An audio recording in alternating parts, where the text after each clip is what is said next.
of directors. Okay.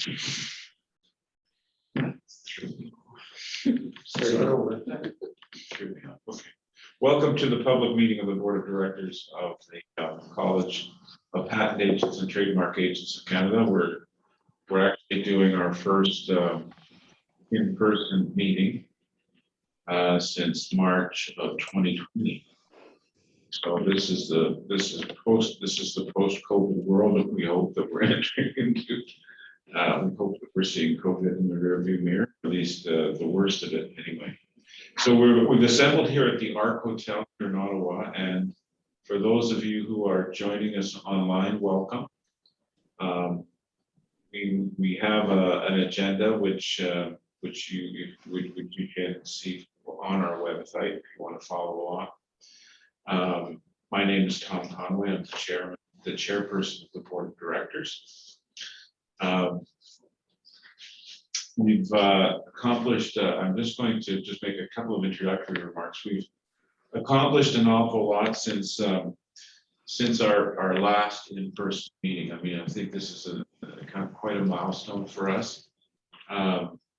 Since that time, we have been able to put financing together from really nothing, from no support of any sort from any kind of financial institution. We've been able to get financing in place. We've been able to put senior staff, senior management in place, and we are now populating the committees that we're required to have under our enabling legislation. The legislation is in force. We've accomplished a great deal during the period of the COVID, and in fact, we realized only when we first met after these years, 2 years, I guess, really, that most of the board of directors had not met either the senior staff or our CEO in person. So this was quite an eye-opener to realize that much time has gone by, and that we've actually become very close working, a very close net working group in that time period. So, but we're still very much in the startup phase, and there's a lot of things that we have to do. And so before we jump into the agenda, I just wanted to introduce again, for those who joined us online, the members of the board of directors and our staff. So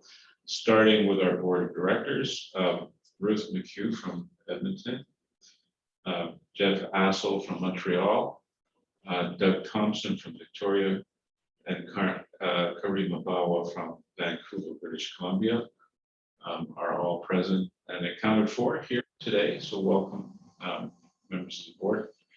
And our staff who are with us today: Daryl Pink, our CEO and registrar, who deserves much of the credit for where we are today. So thank you, Daryl. And we also have Jennifer Slobodkin, the Director of Registration and Education, and the Deputy Registrar and Recording Secretary. So I think that's about, that's 3 hats, I think, so far. And Andres Diaz, our Operations Manager, who's got kind of, with spit and glue, getting this whole technological thing online. So thank you very much for all the support. So, and then joining us online, Victoria Reese, counsel for our professional regulation department, and Sean Marker, our CFO. So welcome, all of you. And then we'll be introducing our guests as we go along. All right. So with that, I don't have anything further to say, and we'll turn to the agenda. And we have the consent agenda. So what we'll be doing here is dealing with matters that we do not think are contentious and that can be dealt with by consent. And any member of the board can seek clarification about removing the matter from the consent agenda. So we'll ask if anybody has any clarifications that they wish to have to the consent agenda, or if they want to have an item removed, they can do so now. So and on the consent agenda, there's really only one matter, and that's approval of the minutes of the meeting from October the 5th, 2021. So any comments or questions about those minutes before we approve the consent agenda, which is really essentially what we're doing, is approving the minutes.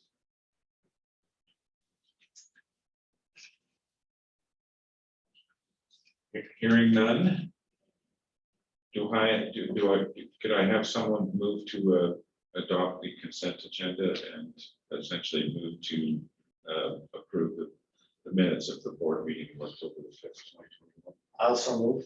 Doug Thompson, seconded.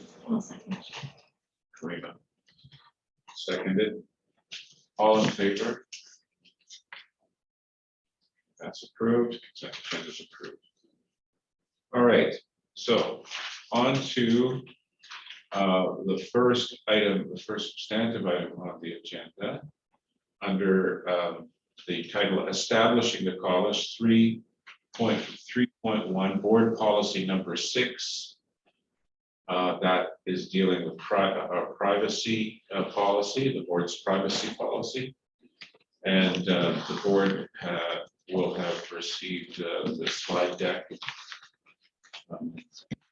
in your materials and the draft board policy, and as well we've shared some changes that have been proposed from Board Member Karima at the last meeting, and these have been circulated. So we have that resolution. We have a resolution just before the board today to approve the revised draft policy. And so I'm going to turn it over now to Daryl to introduce our consultants who will present the changes to the policy. So Daryl. So we've been working on the college's privacy obligations for many months now, and they're complex because there's the interplay of the federal privacy legislation, the Privacy Act that we are subject to, as well as the provisions of our own legislation that we are obviously subject to. So with tremendous assistance from Mara Consulting, and I'm pleased to introduce Kim Buston and Julie Walsh from Mara. They are the leads on this project with us. We've done a tremendous amount of work with them. They've also had assistance from Council McInnes Cooper in their Halifax office. What I've asked, and as part of our process for approval, the board needs to have a detailed, has an understanding of our privacy obligations, becomes part of the board's ongoing work. And so Kim and Julie take us through that today. And then, as Tom mentioned, we'll be asked to approve a resolution adopting the privacy policy. So Kim, I'm going to turn it over to you, just so you know, we can see you with your headphone and your nice smiling face. In Moncton today, are you? Yes, I am, Daryl, here in Riverview, just outside of Moncton. Yeah, nice sunny day here. So just to put all this in context, my grandson is running at the Atlantic University cross-country championship in Moncton today, and if I wasn't, I would be in Moncton. Oh, wow. It's been miserably cold in Ottawa, so we'll turn it over to you and Julie. Thanks very much. Okay, well, thank you so much, Daryl, and good morning, everyone. So thanks so much for time on your agenda this morning to talk about the board's and the college's privacy obligations. And thanks to Daryl for inviting Julie and I. So yeah, so I'm Kim Buston. I'm a partner with Mara Consulting. Our firm is based in Halifax. We do have consultants in New Brunswick as well. So that's where I'm based, and I head up our privacy consulting area. And with me is Julie, who's a senior privacy consultant with Mara. And so we'll be co-presenting today. And as Daryl mentioned, we've had really the pleasure of working with Daryl and Andres and other members of the team and Sean and over the past several months to develop the privacy management program, really in lockstep with the design of your operations, your information systems, and really as a key component of the organization's governance. And I have to say, I've worked with, lots of clients in the public sector, and it's really exciting to get the chance to really design privacy in right from the beginning. And so it really has been a rewarding piece of work for us as well. So I am not sure. So we're going to show the presentation, and Julie, I'm not, are you able to share? Yeah, Andreas may need to give me presenter rights. I'm not seeing any option here for me to share my screen. Yes, so maybe we can get that. It's set up on my end that all panelists can present. So it may depend on the device she's working from. If you're working from an iPad, you have to actually give her rights in order for it to work. I'm just on a regular PC. And I'm just not seeing. Do you have the option to share screen at the bottom, Julie? I do not. I can confirm that I have it, so it is enabled. I'll make Julie co-host. Is that okay? Okay, and maybe so while we're sort of trying to get that on the screen, I'll just chat a little bit about the privacy training objectives for today. And really the goal for today is to support you as board members in carrying out your, your governance and oversight role. And oh, there we go. There we go. Perfect. Okay, so we can just go to the objective slide and then we'll be all set. Yeah, great. Yeah, so it's to support, the board in your oversight and governance role and really building your collective awareness and understanding of access and privacy, legal obligations, recognizing that folks on the board may already have a fair level of understanding of access and privacy requirements. We're going to focus on how they apply to the college and chat about your role as a board and some considerations around just your accountability for privacy as a board and overseeing the college's legal requirements and risks specific to privacy. And the other key objective is really to raise awareness of the potential sources of privacy breaches and to provide confidence to the board around the protocol and process that's in place in the event there is a privacy breach. So those, any questions on the objectives?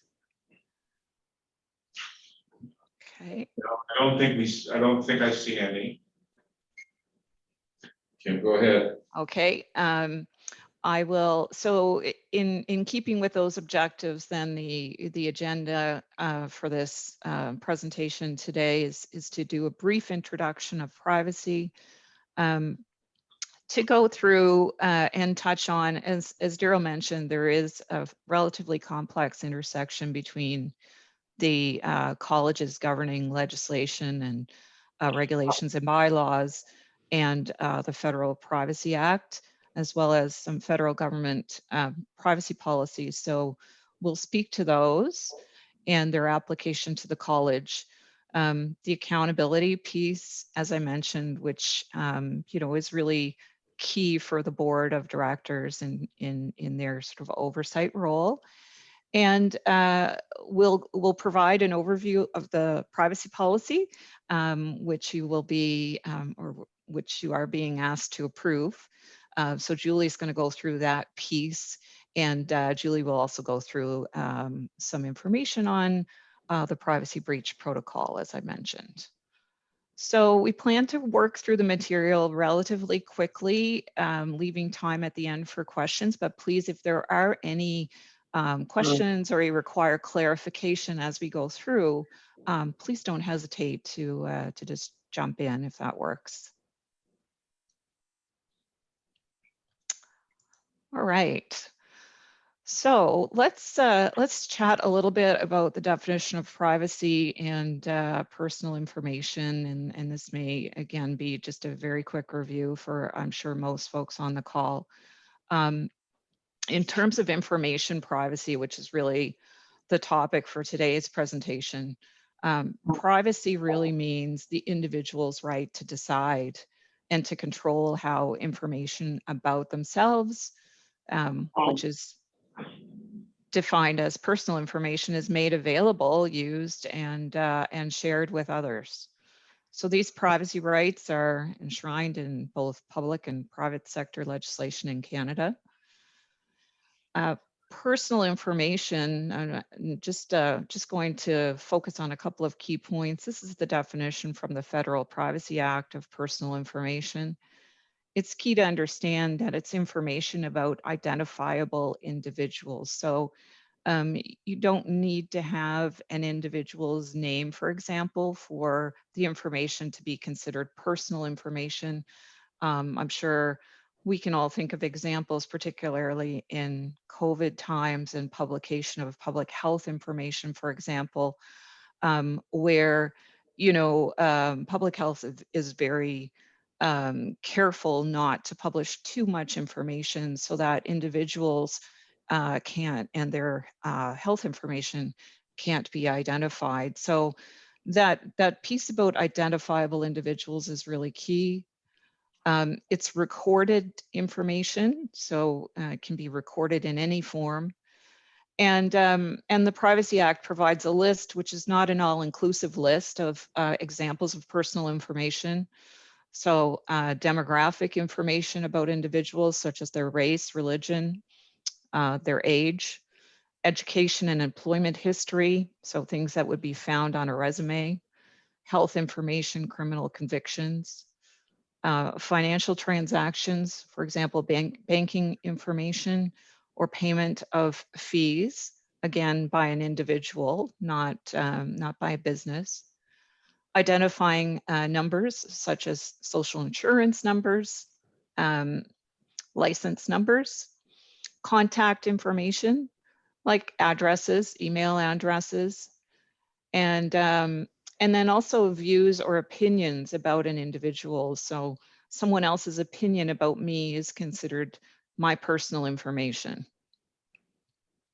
So that's sort of the generic and definition of personal information with some examples.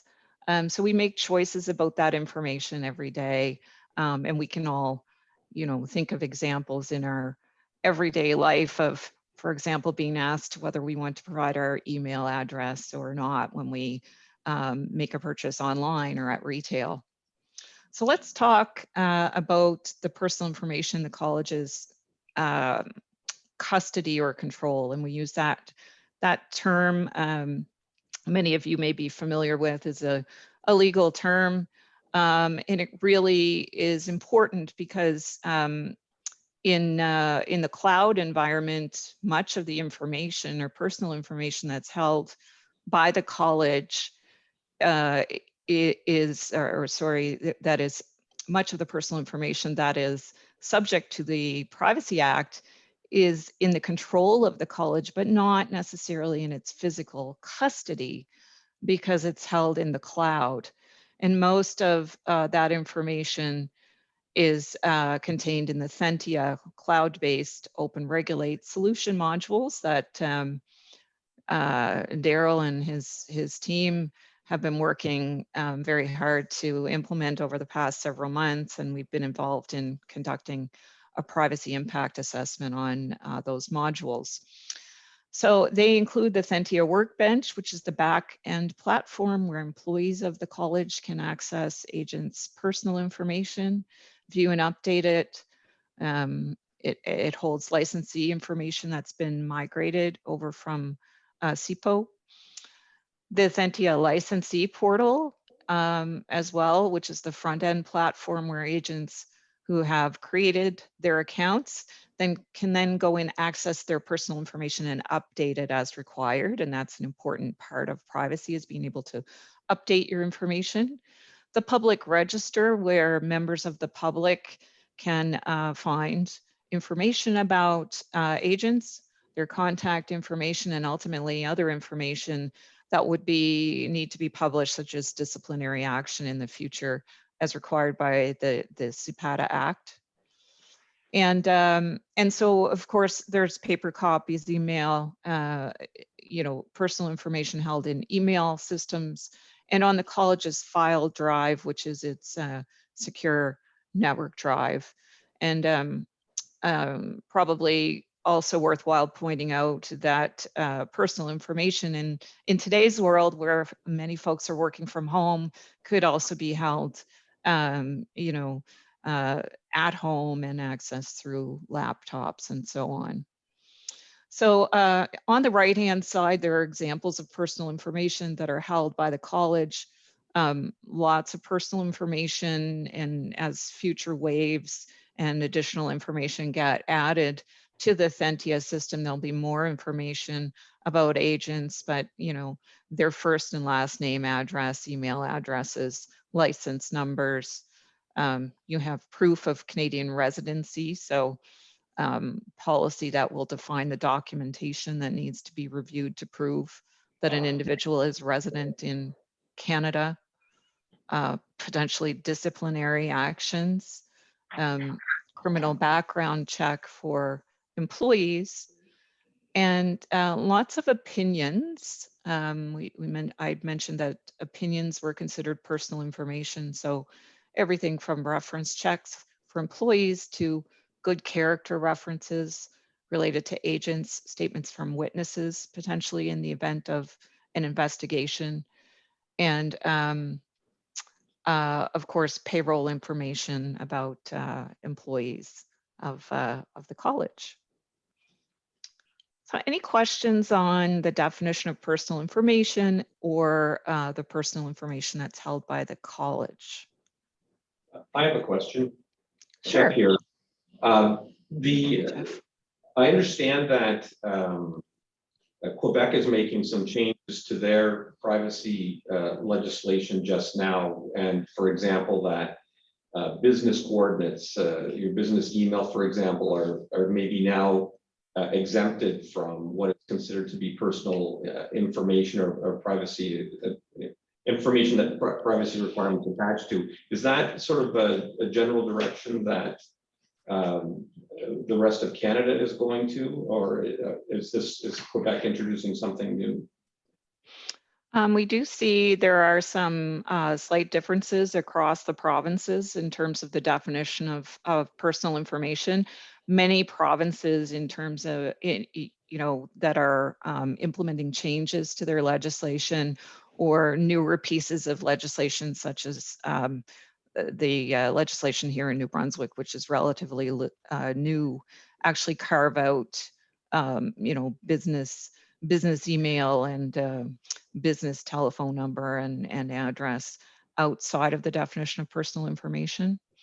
So yeah, I would say it's a trend that we are seeing.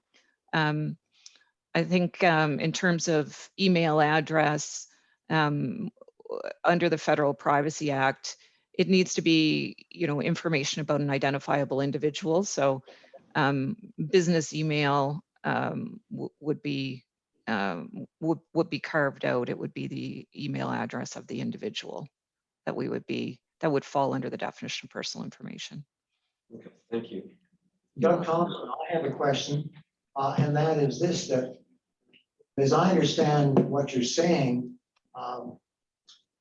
it's an identifiable individual, but I don't need to know the name. It has to be an individual, and that's their information, but it might not have a name attached to it. That's correct. Okay, thank you. Yes. Yeah, that's a really important point. So there are lots of pieces of information that can identify an individual without their name. Absolutely. All right, so let's have a look at the legislation now that you have. We've had some discussion on the definition of personal information.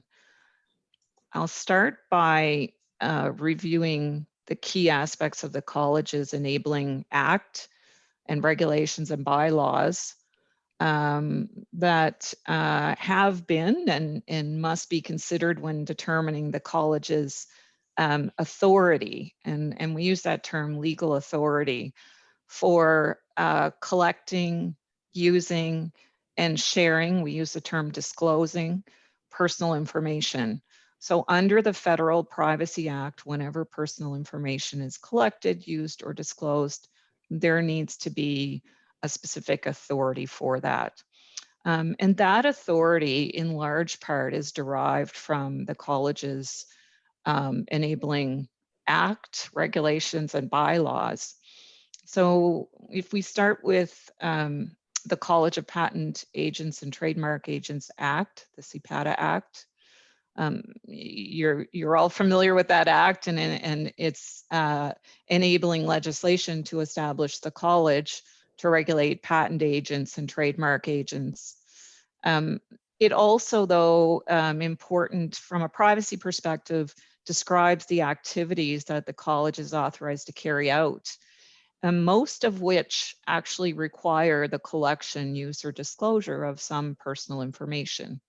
So we've highlighted those that that really do that here on this slide. So maintaining the register of patent and trademark agents certainly requires collection and also requires disclosure of personal information for purposes of maintaining the register. Issuing licenses, administering exams, the collection of fees, and payment-related information, for example, maintaining the code of conduct where we get into, disciplinary proceedings as well as investigations as well. So all of those activities in some way help provide the college, sort of overall authority under the Privacy Act to collect personal information. I'm going to go through the Privacy Act on the next slide, but I did want to highlight that and also go through, also wanted to highlight the regulations which are required to fully operationalize the Act. And these also contain, some requirements that speak to and provide authority for the types of personal information that would need to be collected in carrying out the college's mandate. They include, for example, license requirements related to education, good character, and physical and mental fitness. There will be a requirement to collect agent and training information. And there are requirements for handling of privileged and confidential information that's obtained, for example, via a court order during the investigation of professional misconduct. And then finally, the bylaws, of which there are two types, as you know, the college bylaws and the board bylaws, also give direction as far as the types of personal information that may be required and outline specific information to be included in the register. For example, register of patent agents and the register of trademark agents, the obligations of licensees, including how fees are to be paid and the documents that licensees need to provide. And then provisions related to investigations. So Julie will tie in as we go through collection, use, and disclosure, some of these requirements a little bit further, but for now, just wanted to say that these are really, that your legislation, regulations, and bylaws that really provide the foundation under which personal information may be collected, used, and disclosed, and they need to be considered together with the provisions of the Federal Privacy Act, which I'm going to review next. So, Kim, it's Victoria. I have a question. hi, sure. Hi, I'm the manager of professional responsibility. And so I'm wondering about the point that says maintain a code of conduct. Are you referring to the complaints process or the ethics inquiry process? Or I'm not sure what you're meaning by maintain a code of conduct and how that would be considered personal information. Julie, I'm wondering if you wanted to perhaps take that one. I know you've been a little bit closer to that.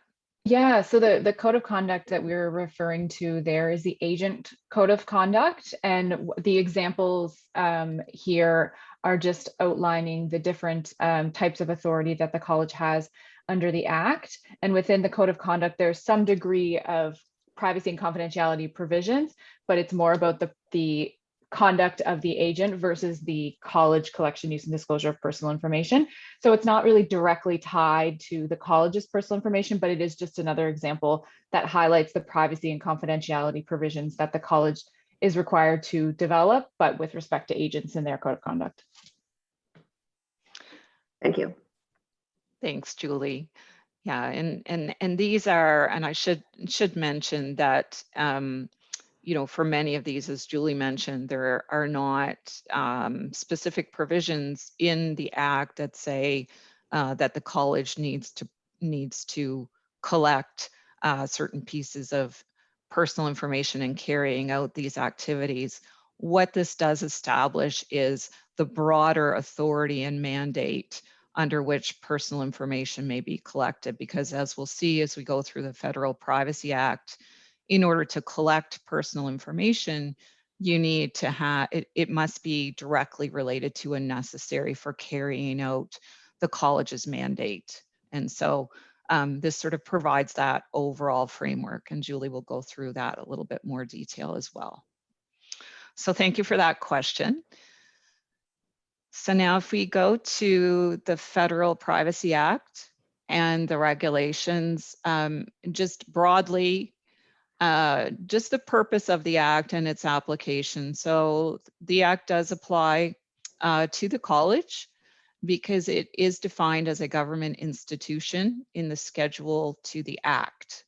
And so the college is subject to the Act, and the Act has three basic components. So firstly, it grants individuals a legal right of access to request access to their personal information. There are some exceptions to that right, but very few. And individuals can also request to have their information corrected. And most importantly, it imposes obligations on government institutions. So it provides the set of obligations or the set of rules under which personal information may be collected, may be used, and may be shared or given out. And it also contains provisions around retention and disposal and how that information must be protected. It establishes an independent privacy commissioner. So that's the Federal Privacy Commissioner of Canada, who, as I'm sure you would know, is also responsible for the private sector privacy legislation, CPATA. And so the Privacy Commissioner can investigate complaints and launch investigations, and there are requirements to apprise the Privacy Commissioner of certain activities of the college, which we'll also touch on. In addition, I wanted to mention the Treasury Board of Canada Secretariat policies, directives, and standards that apply to the conduct of federal government institutions, including the college. They are listed here. We won't, in the interest of time, we won't go through each, but I did want to note that we did review each of these in depth and determine its application to the college when we were developing the college's privacy policies that Julie will go through with you. All right. Okay, so I'm going to jump now just to touch briefly. We thought it would be, while this wasn't the focus for our work, it is important to note that there is another act to which the college would be subject, which deals with access to records more broadly. So I mentioned that individuals have a right to access, a right of access to their own personal information held by the college. The college is also subject to the Federal Access to Information Act that deals with access to records held by government institutions more broadly. And so there's similar public sector legislation across Canada. In Nova Scotia, we have the FOIPOP Act. In Ontario, FIPA. These pieces of legislation are intended to provide accountability and transparency into the operation of government. And they give any person or corporation within Canada a right to access records that are held in the custody or control of the college. And this would be subject only to specific and limited exemptions, they're called. You may be familiar with the term redactions. So in response to a request, there may be certain exemptions that apply, and if they did, then that information would be redacted from the records that would be released. So we thought it would be just important to mention that this legislation does apply to the college, that the definition of a record under this legislation is very important, just simply because it includes almost anything that is documented and that is within the control of the college. So this could include many things that the board would be involved in, for example, including board minutes, briefing notes, expense reports, documentation of decision-making processes, email messages, even text messages. And so given that the Act applies to the college very broadly, it's important to consider some do's and don'ts. And generally, we always remind folks that are subject to this legislation that good records management practices are so important, that records be organized well and retained only as long as needed, and that there be retention schedules governing all of the records. And you're in a great spot to be able to do that with the colleges being set up. And it's important also to note that when creating documentation, that any such documentation could be subject to an access to information request. And so it's a good rule of thumb to keep in mind, things like being very factual and just cognizant of the fact that opinions about individuals, for example, they are entitled to request and receive access to.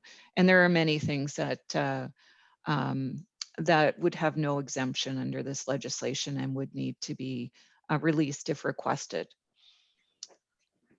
So any questions? Again, this wasn't a focus for us, but we did feel that we would have been remiss not to mention the ATIA. Kim, it's Daryl. We have just begun discussions with Library and Archives Canada with respect to our retention policies. So that is something to develop with their guidance, because we're subject to the Act, we're also subject to Library and Archives Canada. Yes, absolutely. Thanks, Daryl. Is it because we're subject to the Privacy Act? We're also. We're scheduled under the Privacy Act. Yeah. We're also subject to the jurisdiction of Library and Archives Canada.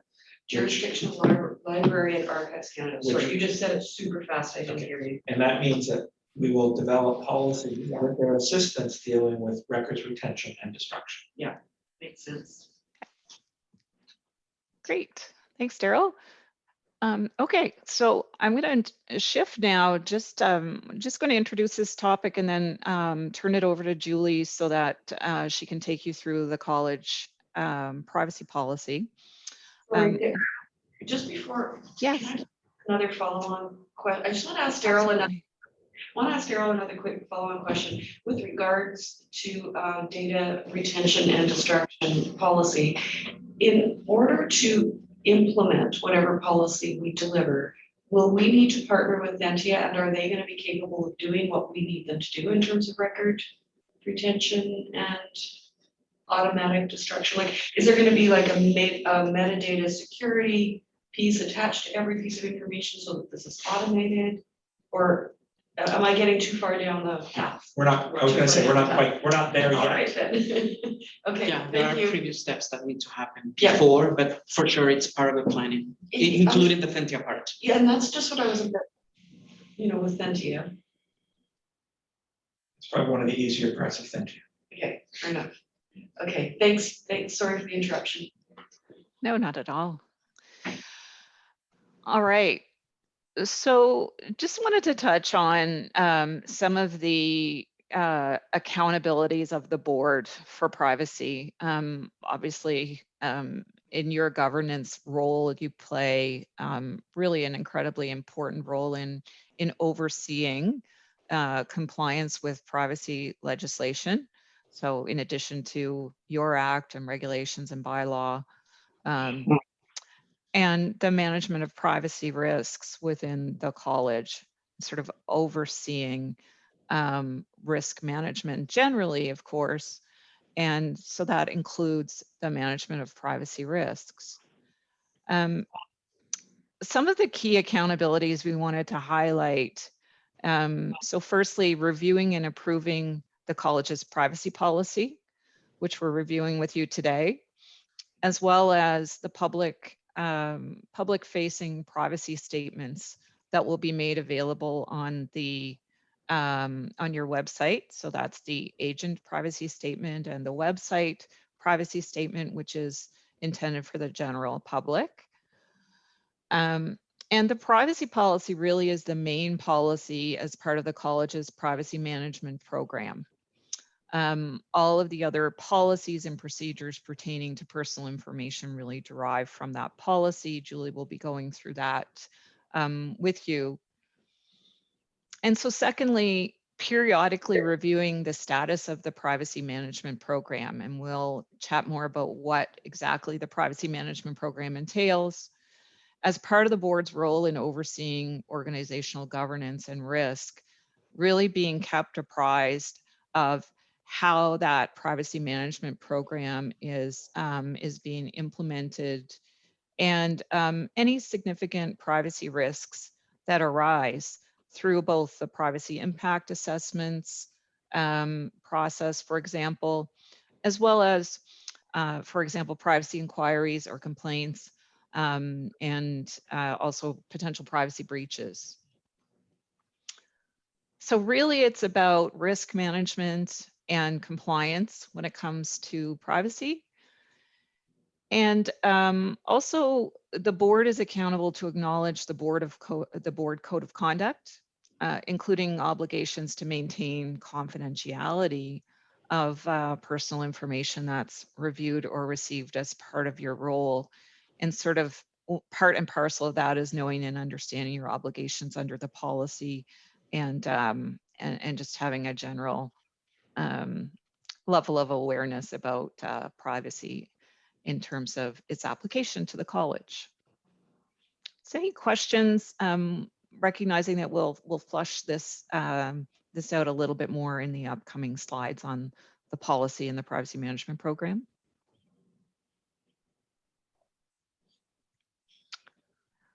All right, so if not at this point, I'll turn it over to my colleague, Julie, who's going to walk you through the privacy policy. Great. Thanks, Kim. So Daryl, can I do a quick time check? We have until 11, is that correct? Correct, 11 Halifax time.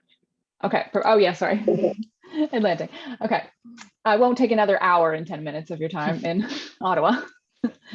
Okay, so in terms of the privacy policy, what I'm going to do is take you through sort of section by section. It'll be relatively quick, but please feel free to raise your hand or interrupt with any questions. We're happy to field them. So in terms of the privacy policy, so it is based on the Federal Privacy Act. It's based on the policies of the TBS, the directives, all those things that Kim had taken us through. But it's also founded on the 10 privacy principles. So those are the Canadian standard Association Model Code for the Protection of Personal Information.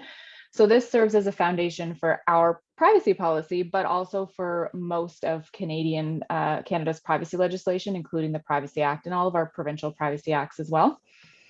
And overall, essentially the privacy policy is ensuring that the college, the personal information that's in the custody and control of the college is only created, collected, used, retained, disclosed in a manner that respects and complies with the Privacy Act, as well as the regulation and those TBS privacy policies and directives. And also, on the other hand, that the college respects the privacy rights of individuals whose personal information is controlled by the college in compliance with these requirements. And that includes things like ensuring an individual can access their personal information, can correct their personal information. So pieces like that we'll get into a bit more detail in the latter slides. So in terms of who does this policy apply to? So you'll see that it applies to the board as well as employees. It applies to any of your committee members and also any service providers. They are required to comply with the college privacy policy. And that is sort of to the extent that they're collecting, using, disclosing, processing personal information on behalf of the college. So your sort of go-to example there would be Thentia. So Thentia does absolutely have a lot of personal information that is under the control of the college. So Thentia would be required to comply with the rules of your privacy policy. Is there any questions about the scope and who this policy applies to?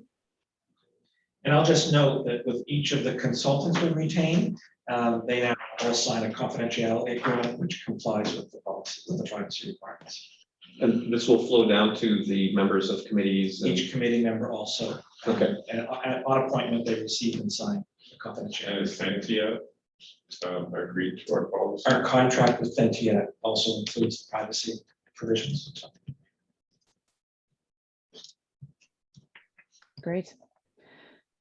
Okay, so I'll move us over to accountability. So Kim was discussing accountability in terms of sort of overall with respect to the board, but we're going to get into a little bit more detail with respect to employees, service providers, and the tools that the college has developed in order to ensure that we're meeting those accountability obligations. So the college in general is accountable for personal information under its custody and under its control. So accountability is not something that can sort of be outsourced. So that question about Thentia is a good one, because those contract provisions is the tool that the college can use to ensure that those third-party service providers are indeed going to comply with the college privacy policy, but also more generally, the obligations under the Privacy Act and the privacy regulations. So that's one of the ways that the college can demonstrate that accountability. And more broadly, what we have done is developed that privacy management program. One component is those contract provisions, but we've also developed a lot more tools that will help promote trust and confidence on the part of consumers or agents, and as well as on the part of the public. So these pieces allow the college to demonstrate to the board and to other key stakeholders like the Privacy Commissioner of Canada, the Treasury Board, even Industry Canada, that the college has implemented policies and have controls in place that will make sure you're meeting your privacy obligations. And this is having a privacy management program is something that becomes critically important in the event that there is any kind of privacy breach or some kind of investigation on the part of the Privacy Commissioner of Canada, for example, or even the Auditor General. You will be able to say, here's our privacy management program, and here are the tools that we have to help our organization ensure compliance with our acts, our regs, and our policies and procedures.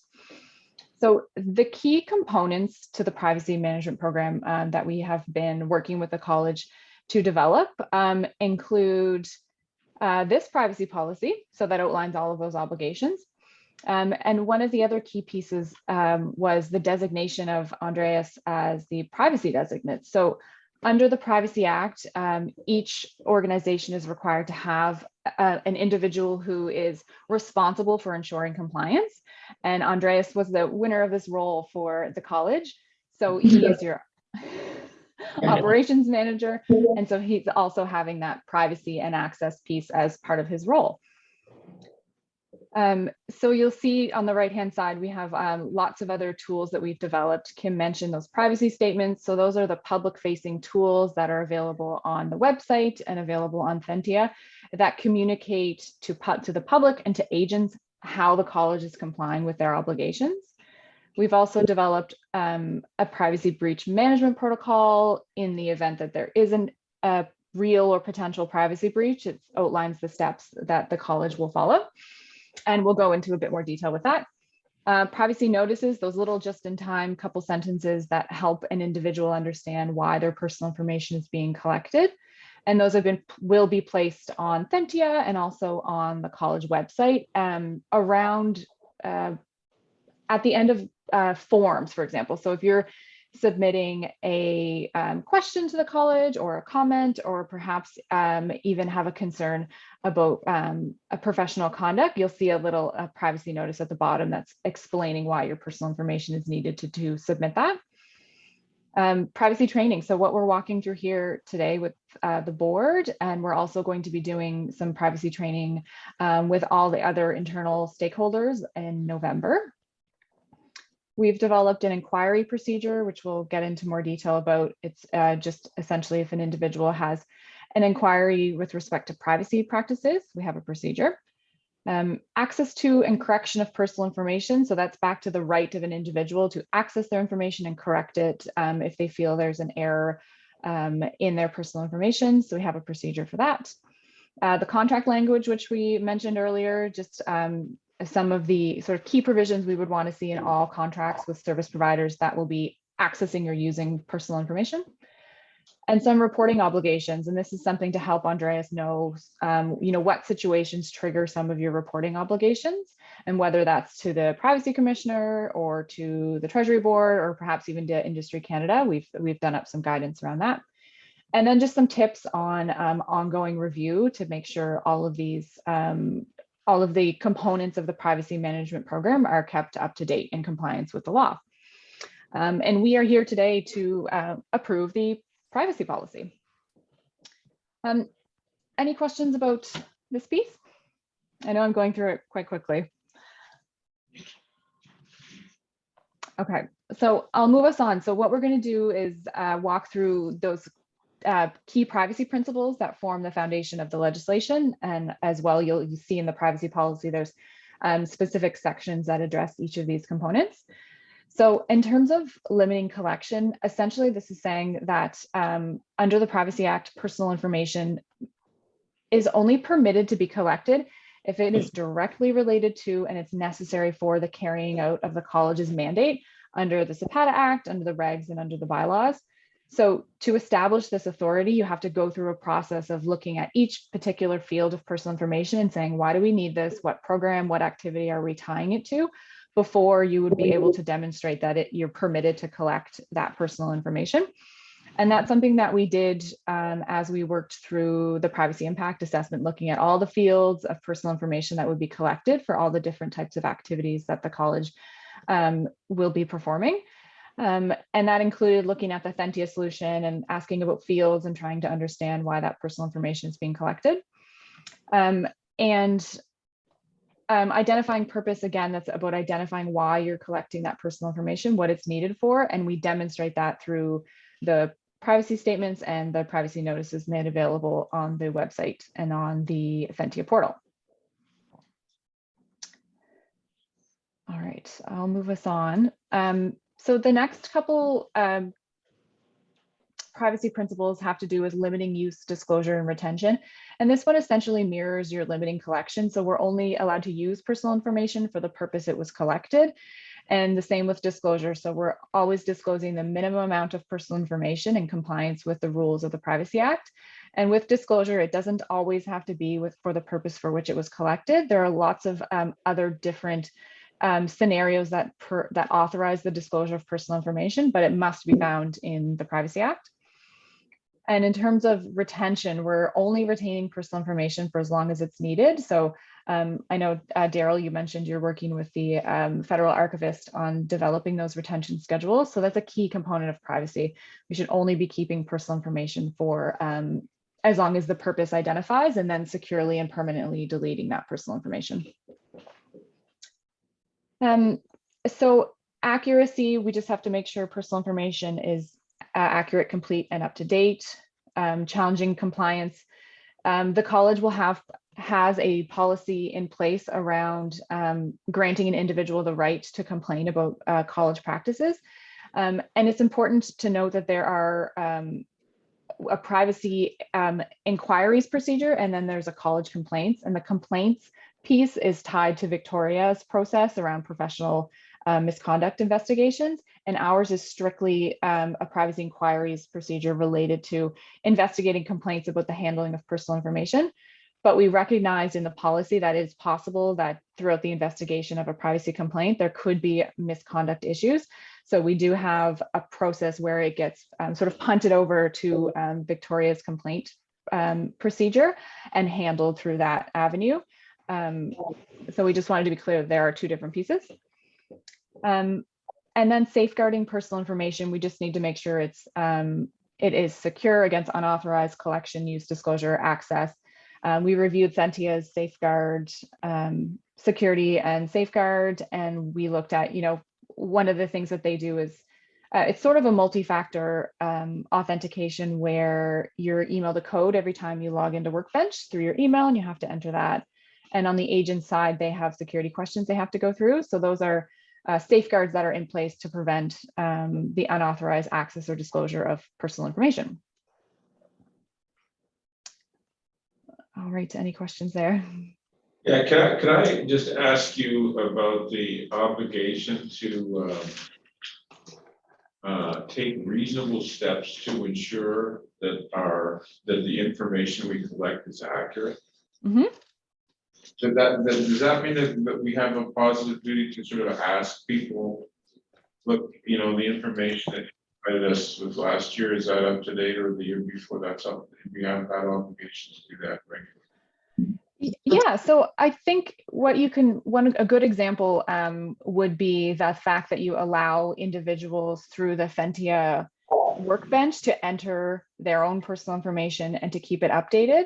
And there is, I believe, in your regulations or bylaws, the requirement for individuals to ensure that their information is kept up to date in order for the college to have the register, make sure the register is up to date, which then of course allows the public to access the information about the agents.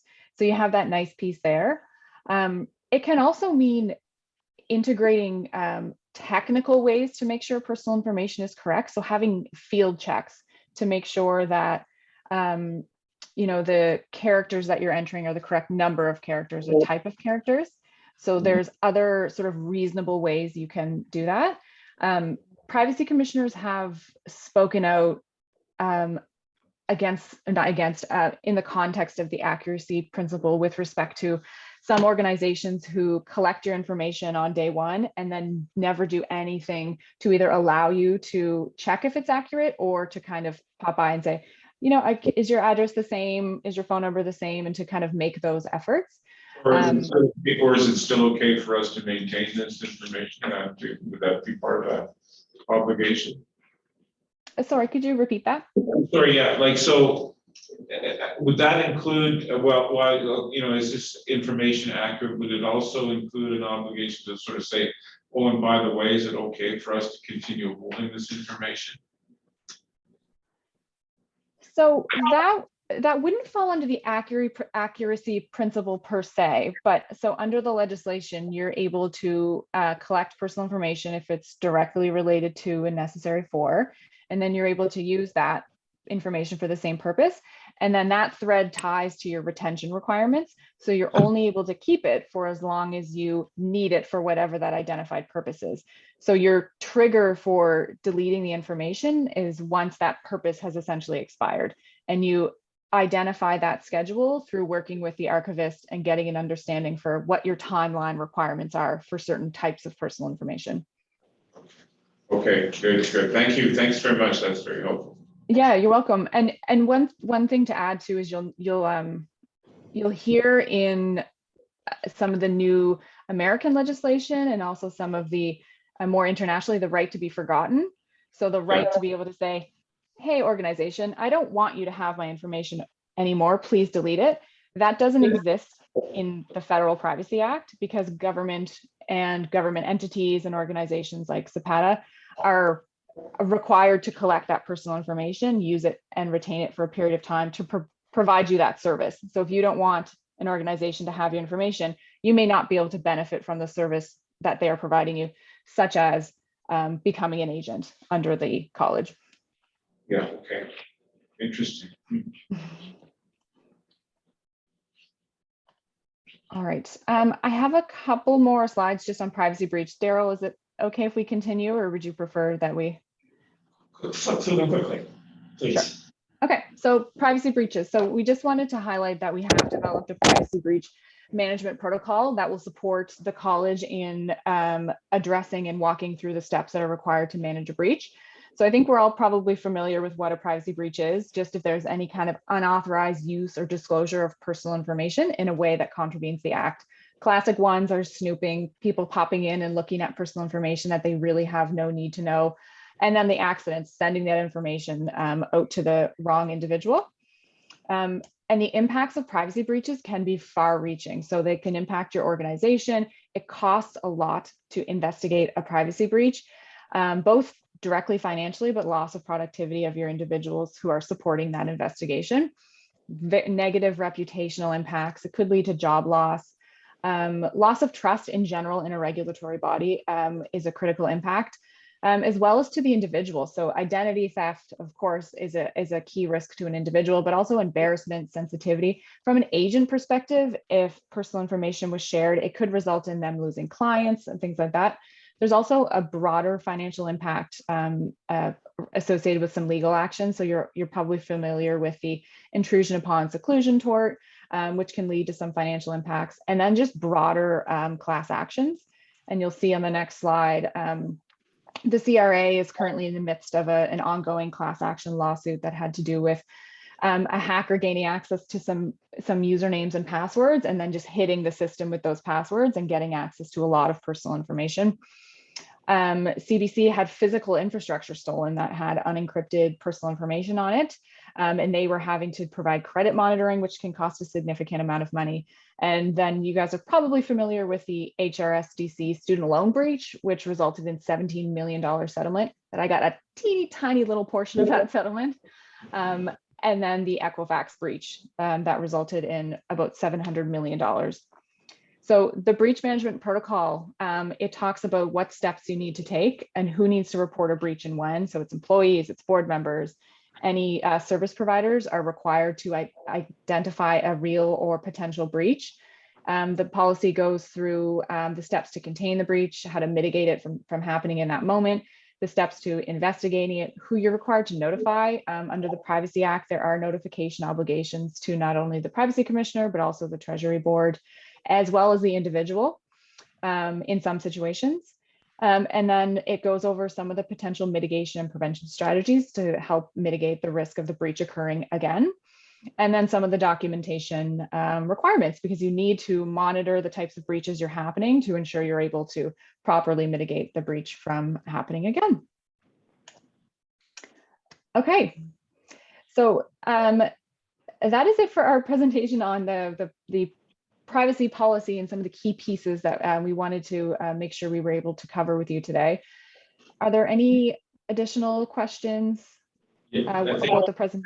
Jeff has a question for you. Jeff? Yeah, I'm just wondering if you've taken the opportunity to sort of look at sort of the day-to-day work processes of our staff and determine if there's any sort of vectors of breach that might be worth looking at a little bit more. It's one thing to understand the policy and understand the ramifications. It's another thing to sort of try to create very sort of day-to-day practical measures to avoid the breaches from happening in the first place. I mean, breaking into systems is one thing, but I mean, in my work experience, you know, where issues would occur, where, you know, people emailing attachments to databases of information as opposed to sending a link where a person would then, through their credentials, need to get in to actually get access to the document as well. I don't know if we provision for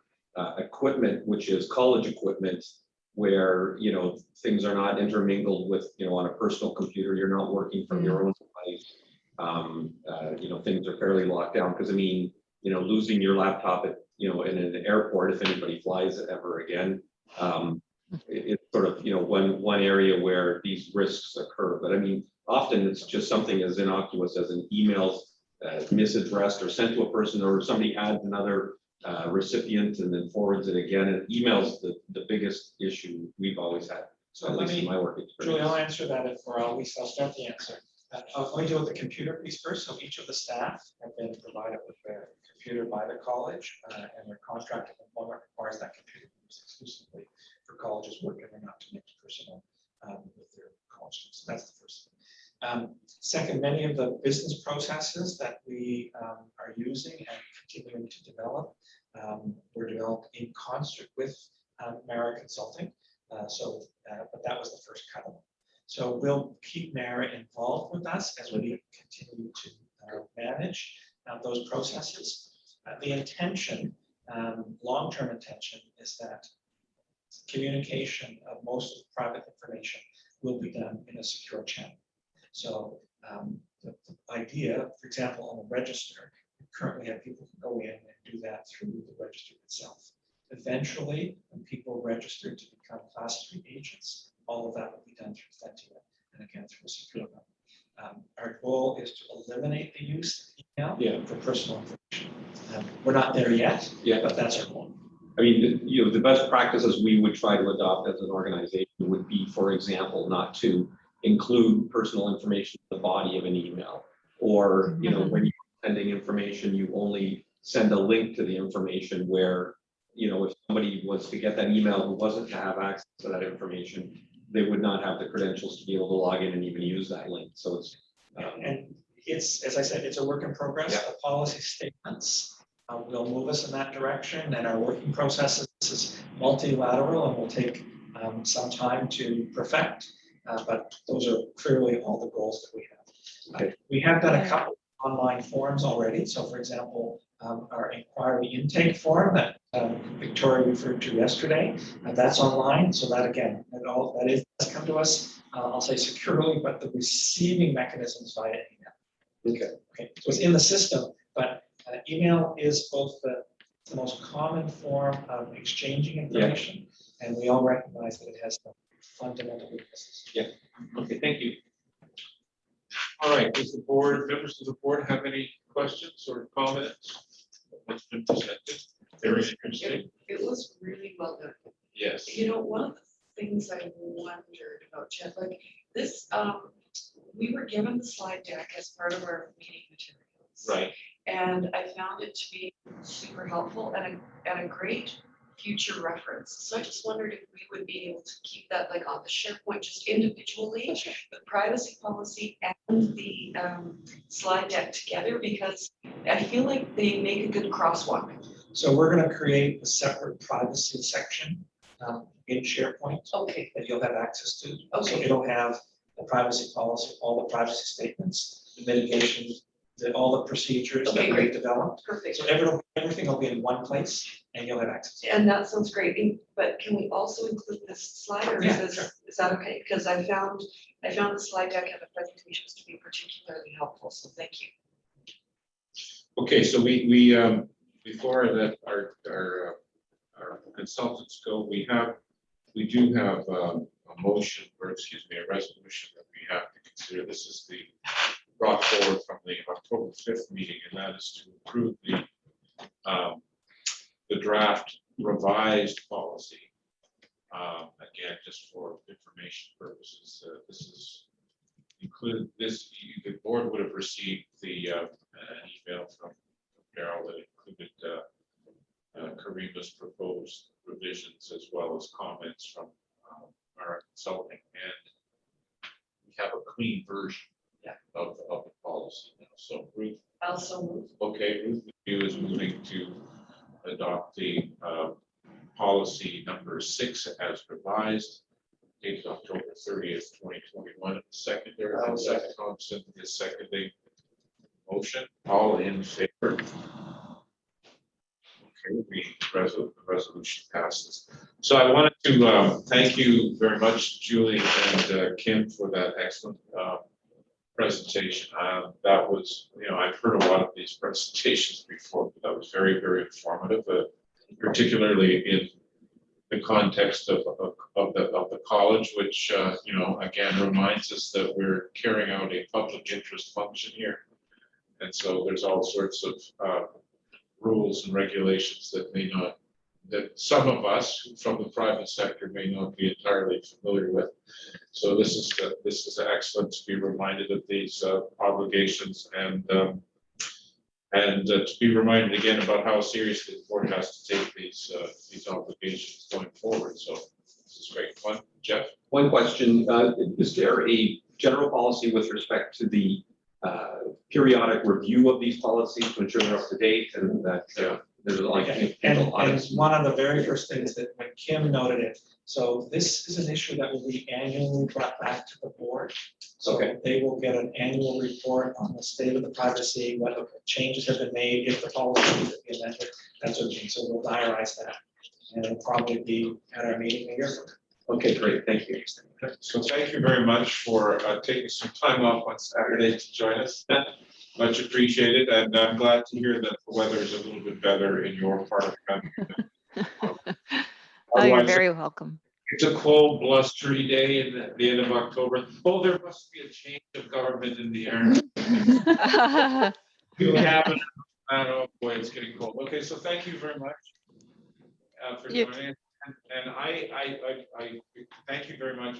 And before I go on to the next item, I just wanted to indicate that I forgot to introduce the newest member of our team, Dana,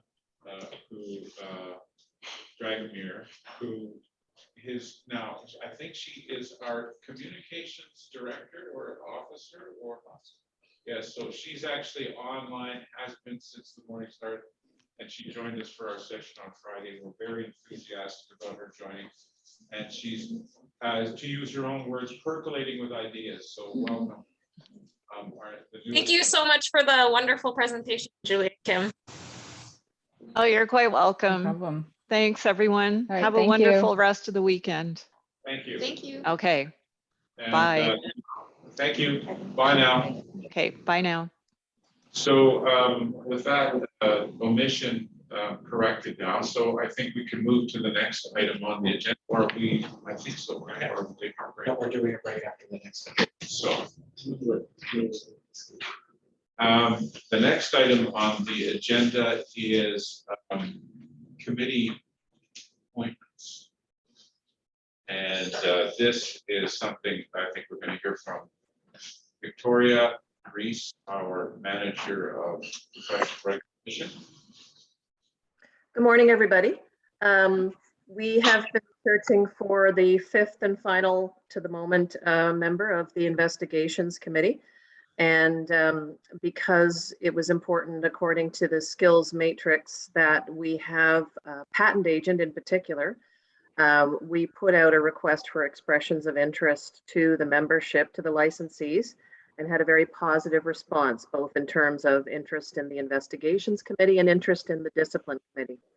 And so as a result of that, and applying the kind of skills, knowledge, experience, and attributes that we are seeking for the committee, we're bringing forward the name of Pierre Quentin from Montreal, Quebec, bilingual engineer, lawyer, patent agent with experience in mechanical and aeronautic engineering.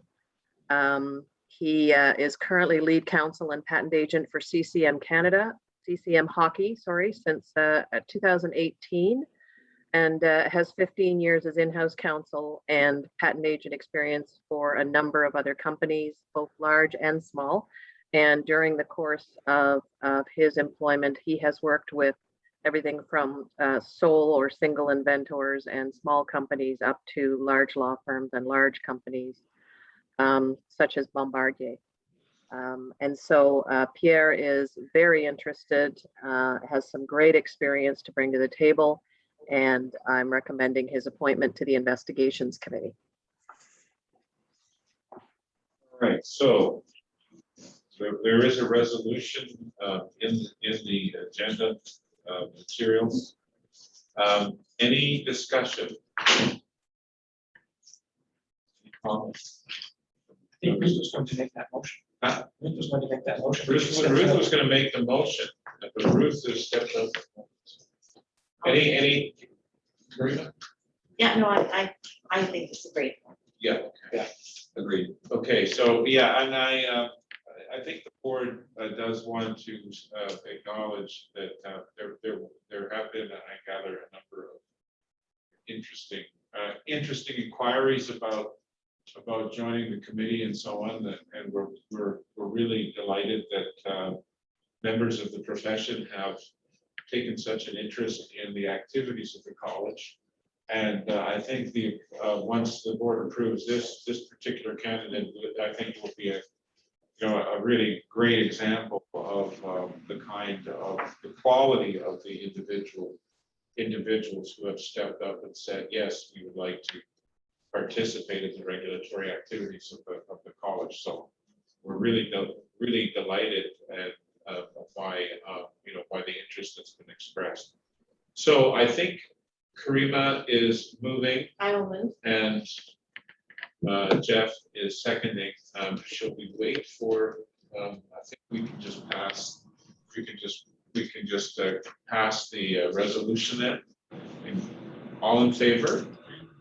Okay, the board passes that resolution. Okay, anything else? I think that was it for Victoria. Okay.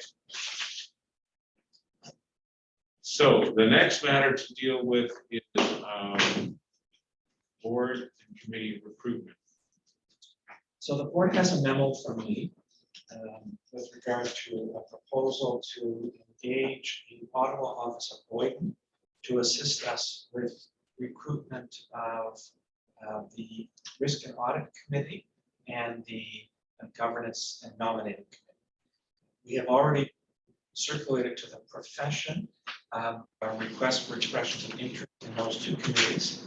We have received one response, what I'll suggest is a really highly qualified response for the Governance and Nominating Committee, and we'll continue to seek those from the profession. Both committees require the Risk and Audit Committee doesn't necessarily require anybody from the profession. It's part of the terms of reference. And that there's nothing specific in the Governance and Nominating Committee. So that's the beginning of a process that I would urge that we undertake. The second piece relates to board recruitment. And given the subject to this meeting, my intention is to begin a process with the Minister's Office about the process for board selection of the permanent board. I think we need to be taking to the minister a suggestion that the college should be putting forward names, going through a completely transparent process for selection of names, and that the minister would be asked to select the future board from the names provided by the college. I'm not suggesting that we 100%. My guess is based on experience in other government appointment processes, we would provide a number of names and a minister would need to select from the pool that we provide. But that's just the beginning. It's a proposal. You won't know what the minister's position is until we start that. I did have discussion with some senior officials of ISA last week to raise this issue and indicated that communication would be forthcoming from us on this. So my suggestion is that we start that process with the department. We don't engage Boyden at this point with regard to the board, although it may be part of a larger process of they engage as they start to look through their potential list of interested parties. So Boyden itself has a large not-for-profit and board recruitment process in its portfolio, and that work is led by Mike Nofel. who's the managing director of, or the managing partner of Boyden's Ottawa and Toronto offices. So that's the proposal, and I thought it was appropriate for a discussion at the board level today. I don't think a resolution is required, but it really is to see if the board favors that approach. And then I would begin to execute on it. I will note that in the budget that you will be looking at in a little bit later this morning, we have provided funds for this expenditure. So there's no actual, I thought there is no resolution that we're being asked to approve. Correct. Okay. All right. Okay, so I'm sure members of the board have some questions and actually perhaps some comments on the process. Well, I mean, I would just say that I think the approach makes great sense. I mean, now that we've worked over the past 18 months closely as a board, we see where you know, we need need assistance in what areas and for what reasons in terms of their professional experience, for example, and their character qualifications, I guess, for the character of the work that they add. So I think it makes sense that we try to help the minister in the selection of board members going forward. It only makes good sense to me. I didn't mention I should. So I've been working on the development of a skills attribute matrix for the board, and I would work with Boyden on that, and then it would be a document to come back to the board for approval. So it would be part of the construct that we develop for the process.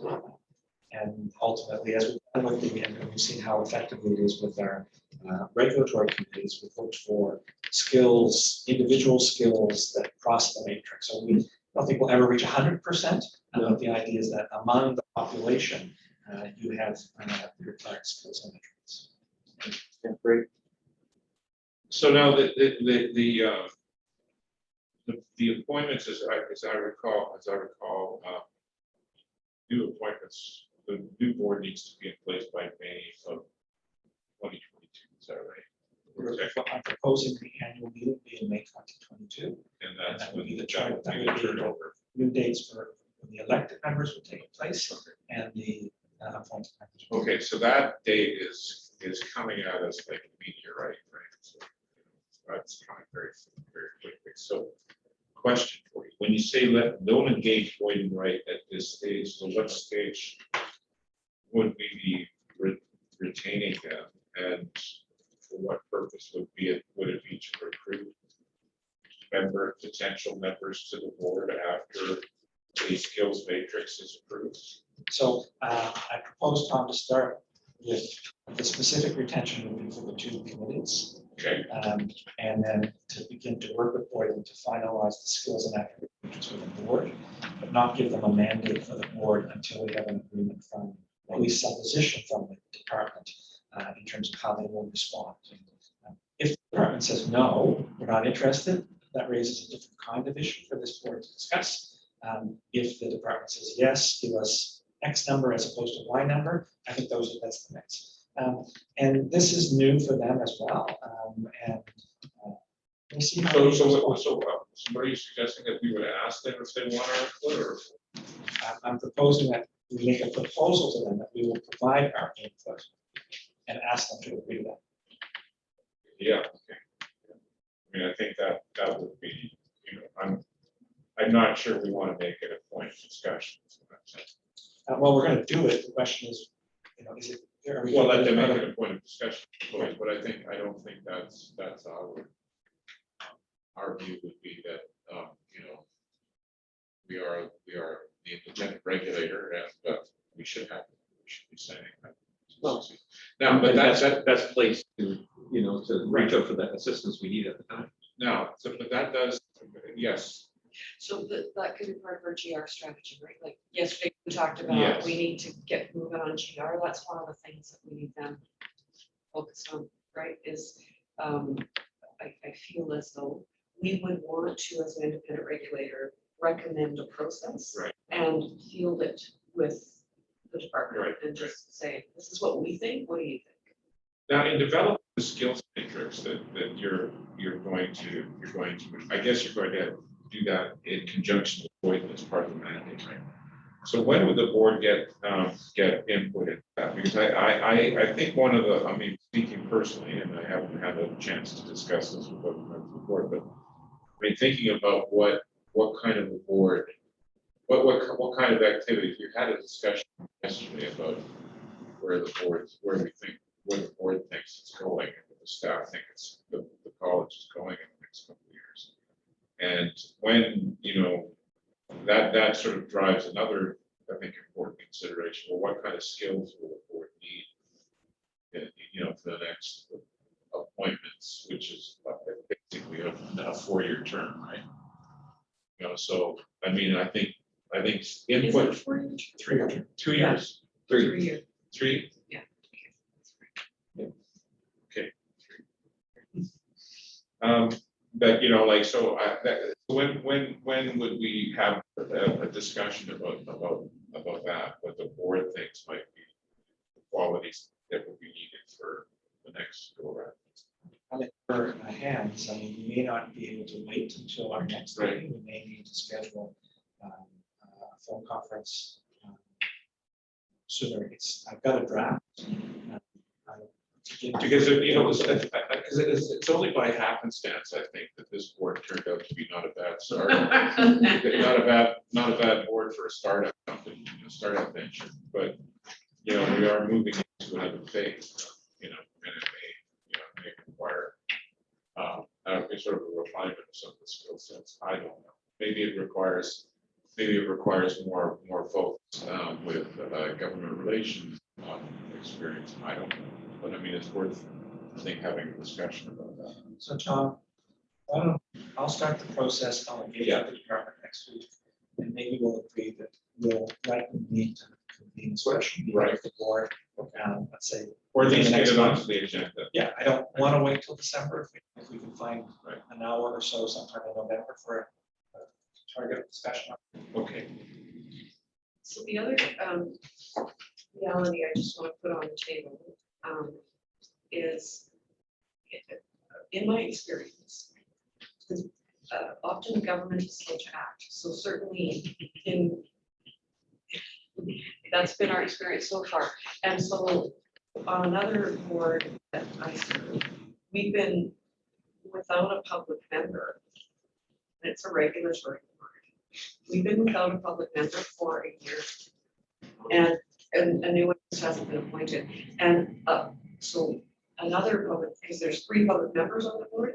The other one, she's in her 10th year because they haven't reappointed.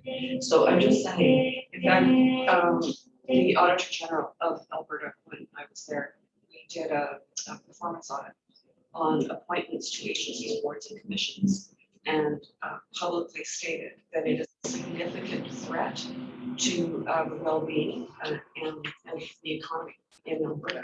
This fact that boards, we had boards of billion-dollar crown corps that didn't have quorum. So decisions couldn't be made, you know, and because the appointments are made. So I just want to share that that part could be out of our control too. So we acknowledge that part of good board governance is board succession.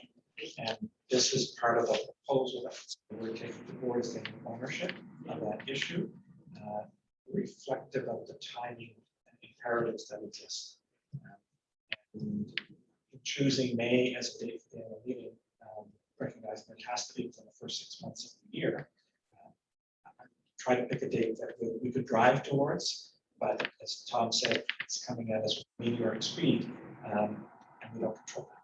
So, and is it the case that this board, our appointments are for a period of time or until a replacement is from, like, are we all here until we get replaced? I think that's true. I think so too. I didn't look at that specifically, but that's my conclusion. It's like the Hotel California. Never Yeah. I hope it's not like Hotel California, but So I'm taking away then that So I'll start this process. I'll Yeah. engage Boyd, I'll work with them, and we'll look at having a special meeting in November to deal with the schools metrics and updating the process. Okay, And where are we at in forming our governance committee and audit? So this will be part of that mandate. So With Boyd. yeah, and you missed this when I introduced it, but we've had some expression of interest. We've done a little bit of outreach for the risk and audit committee. So this is about really, our network is it's the middle of a circle, and we've got to increase the circles because we're a little too narrow for these. Absolutely. okay, anything else?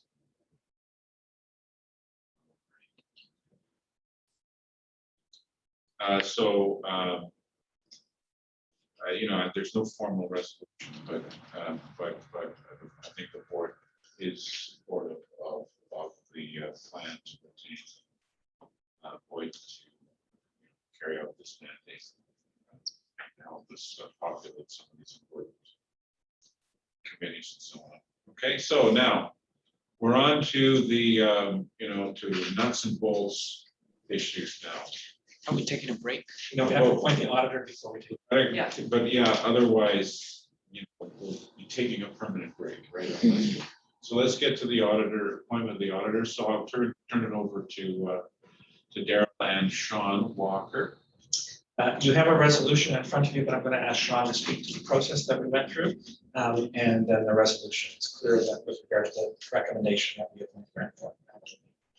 Sean, And Daryl, would you like me to share my screen too, as well? if you can. All right, let's give it a shot. Okay, that should, I think that worked. Yeah.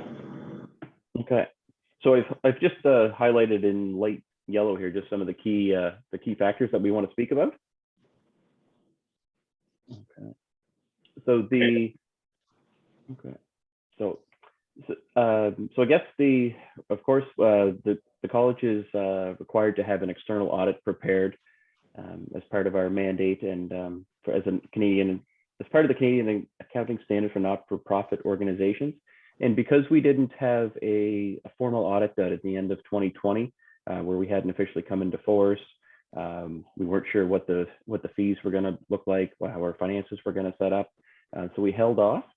So now what we've done is we approached a number of firms here in Halifax that all had a national presence, and asked for advice from them, and as part of their quote, to perform an audit for the year ended December 31, 2020, and also now the upcoming end of year for December 31, 2021.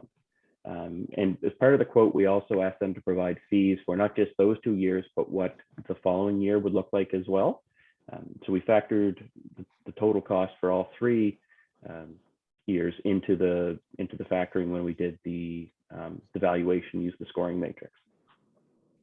So we reached out to 5 firms in Halifax, in the Halifax area, who I said before, also have offices in Ottawa and across the country. And my firm, Baker Tilly, as well, is seeing that the volume of work and the number of staff aren't in a line right now. So there's a number of firms, or 3 of the firms couldn't even take on the work. They said December year ends are very busy for us, so they politely declined. But the 2 that did respond were Grant Thornton and KPMG. And both of those met all of the mandatory criteria that we had put forth in the request for proposal. So that was that, of course, they have to be registered and authorized to perform audit engagements. They've done similar work with profit, national presence, as I mentioned, with offices in Halifax and Ottawa preferred. With having a local presence as well, it allowed Daryl and I to meet with the auditors in person if need be. Of course, we talked this morning as well about our need to have everything bilingual. So we made sure that the firms would have the ability to either have in-house resources or someone that they deal with on a regular basis to outsource the financial statements and all the reports that will be associated with them in both French and English. And we had to make sure that the auditors would be independent, and that no one would have any conflicts of interest or currently sit on any of our committees or board. Okay. So Daryl and I went through the proposals that were received from both KPMG and Grant Thornton and evaluated them based on these criteria. Grant Thornton scored a little higher, about 82.5% out of 100, and KPMG was 78.75 out of 100. So that gave Grant Thornton a slight edge. And where their biggest edge was in their work with similar not-for-profit organizations, including they're working with another new regulatory college. And both Daryl and I have worked with Chris Treneman, the audit principal at Grant Thornton, in our work at the Nova Scotia Barrister Society, and I've done extra work with Chris and the proposed team when I was with the IWK and a couple other places. And the proposed fee, Grant Thornton came in at $40,000 for all 3 audits. So that includes the proposed fee for 2022 as well. And they were about 30% lower than what KPMG had proposed. So based on all of that information, Daryl and I chatted, and we'd like to recommend or propose that Grant Thornton be chosen for, or I guess locked in right now for the audits for 2020 and 2021, with the option of us renewing next year as well. We wouldn't commit to 2022 at this point, but next year we would have the discussion as well. All right. Thank you, Sean. Any discussion of Sean's report? Ruth? Yeah, I just wanted to share with my board colleagues that I worked closely with Daryl and Sean on all of this, like the RFP process itself, the robustness of the process, the content of the process. We used some best practices from industry that I was aware of, and Daryl and Sean were really open to. So I just wanted to reassure you that I think we've undergone a really effective process of due diligence, and that I fully support this conclusion. So I wanted to share that with you guys. Just the other thing for the non-accountants in the group, Sean's memo, which is great, it's concise, it gives you all the information I think you need. There's just one point, Sean, and it's on page, in our package, it's page 42 of 81. So I don't know where it is. And that's in the PDF version. Yeah, so it's on page 1 of 42. your memo, anyway, where you're saying there are mandatory criteria that need to be met by the firms. And in there, we're saying financial statements and reports will need to be produced in both English and French. So just for the non-accountants in the room, to clarify, the auditor does not produce financial statements. Management produces financial statements. The auditor audits financial statements. So I just don't want, especially if this is on the public record, I don't want anybody thinking that the auditor has anything to do with producing financial statements. So personally, Sean, I would keep that language in your memo if this is going to be on the public It's really record. to review our bilingual financial statements. Correct.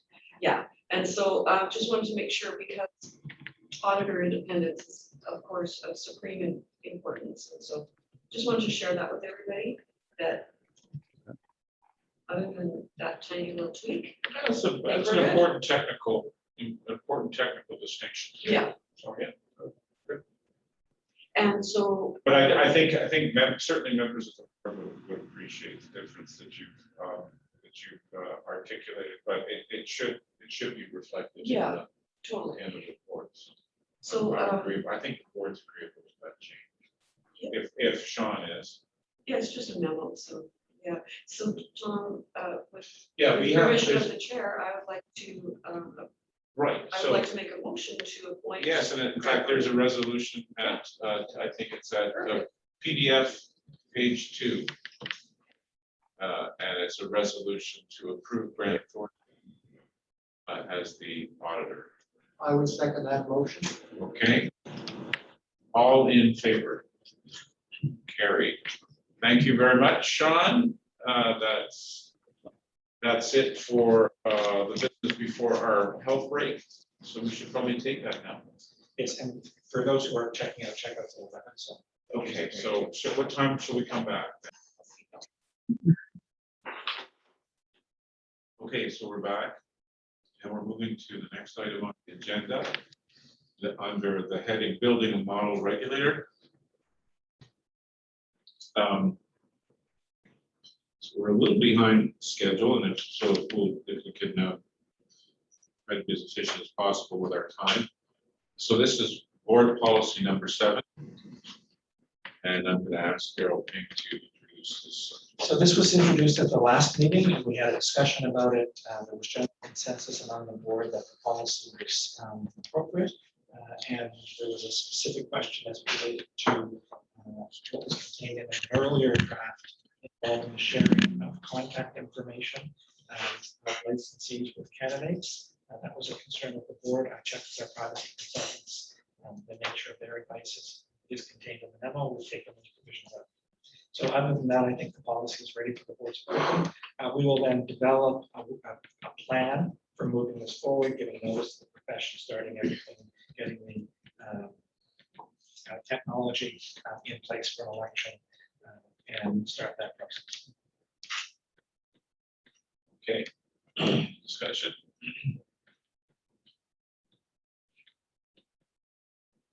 There was a resolution proposed. Yeah. I would move acceptance of that resolution. Okay, so that would be board policy number 7. The resolution can be found at again PDF page number 2.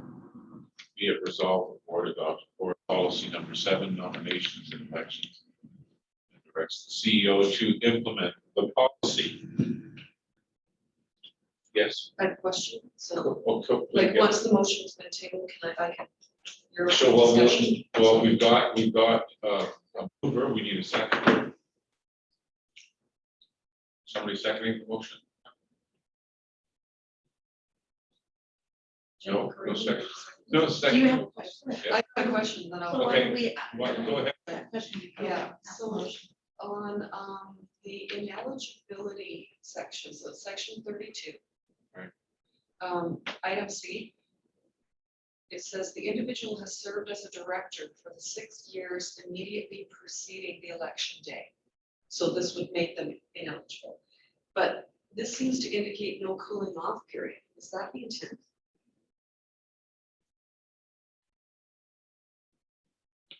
No cooling off. I period. thought What does that we mean? had all agreed that there should be a cooling off period before being elected again. Let me just look at it again. Reading from the exclusion section, Right, excluded because they've been elected for 6 years. but it's saying for 1 day, right? It says the individual, if the ineligibility criteria are, they have served as a director for the 6 years immediately preceding the election day. Right, so doesn't that mean then, if I stopped 2 weeks before the election day, good, now I'm eligible. But it's no longer a director. It's only because it says on the preceding day.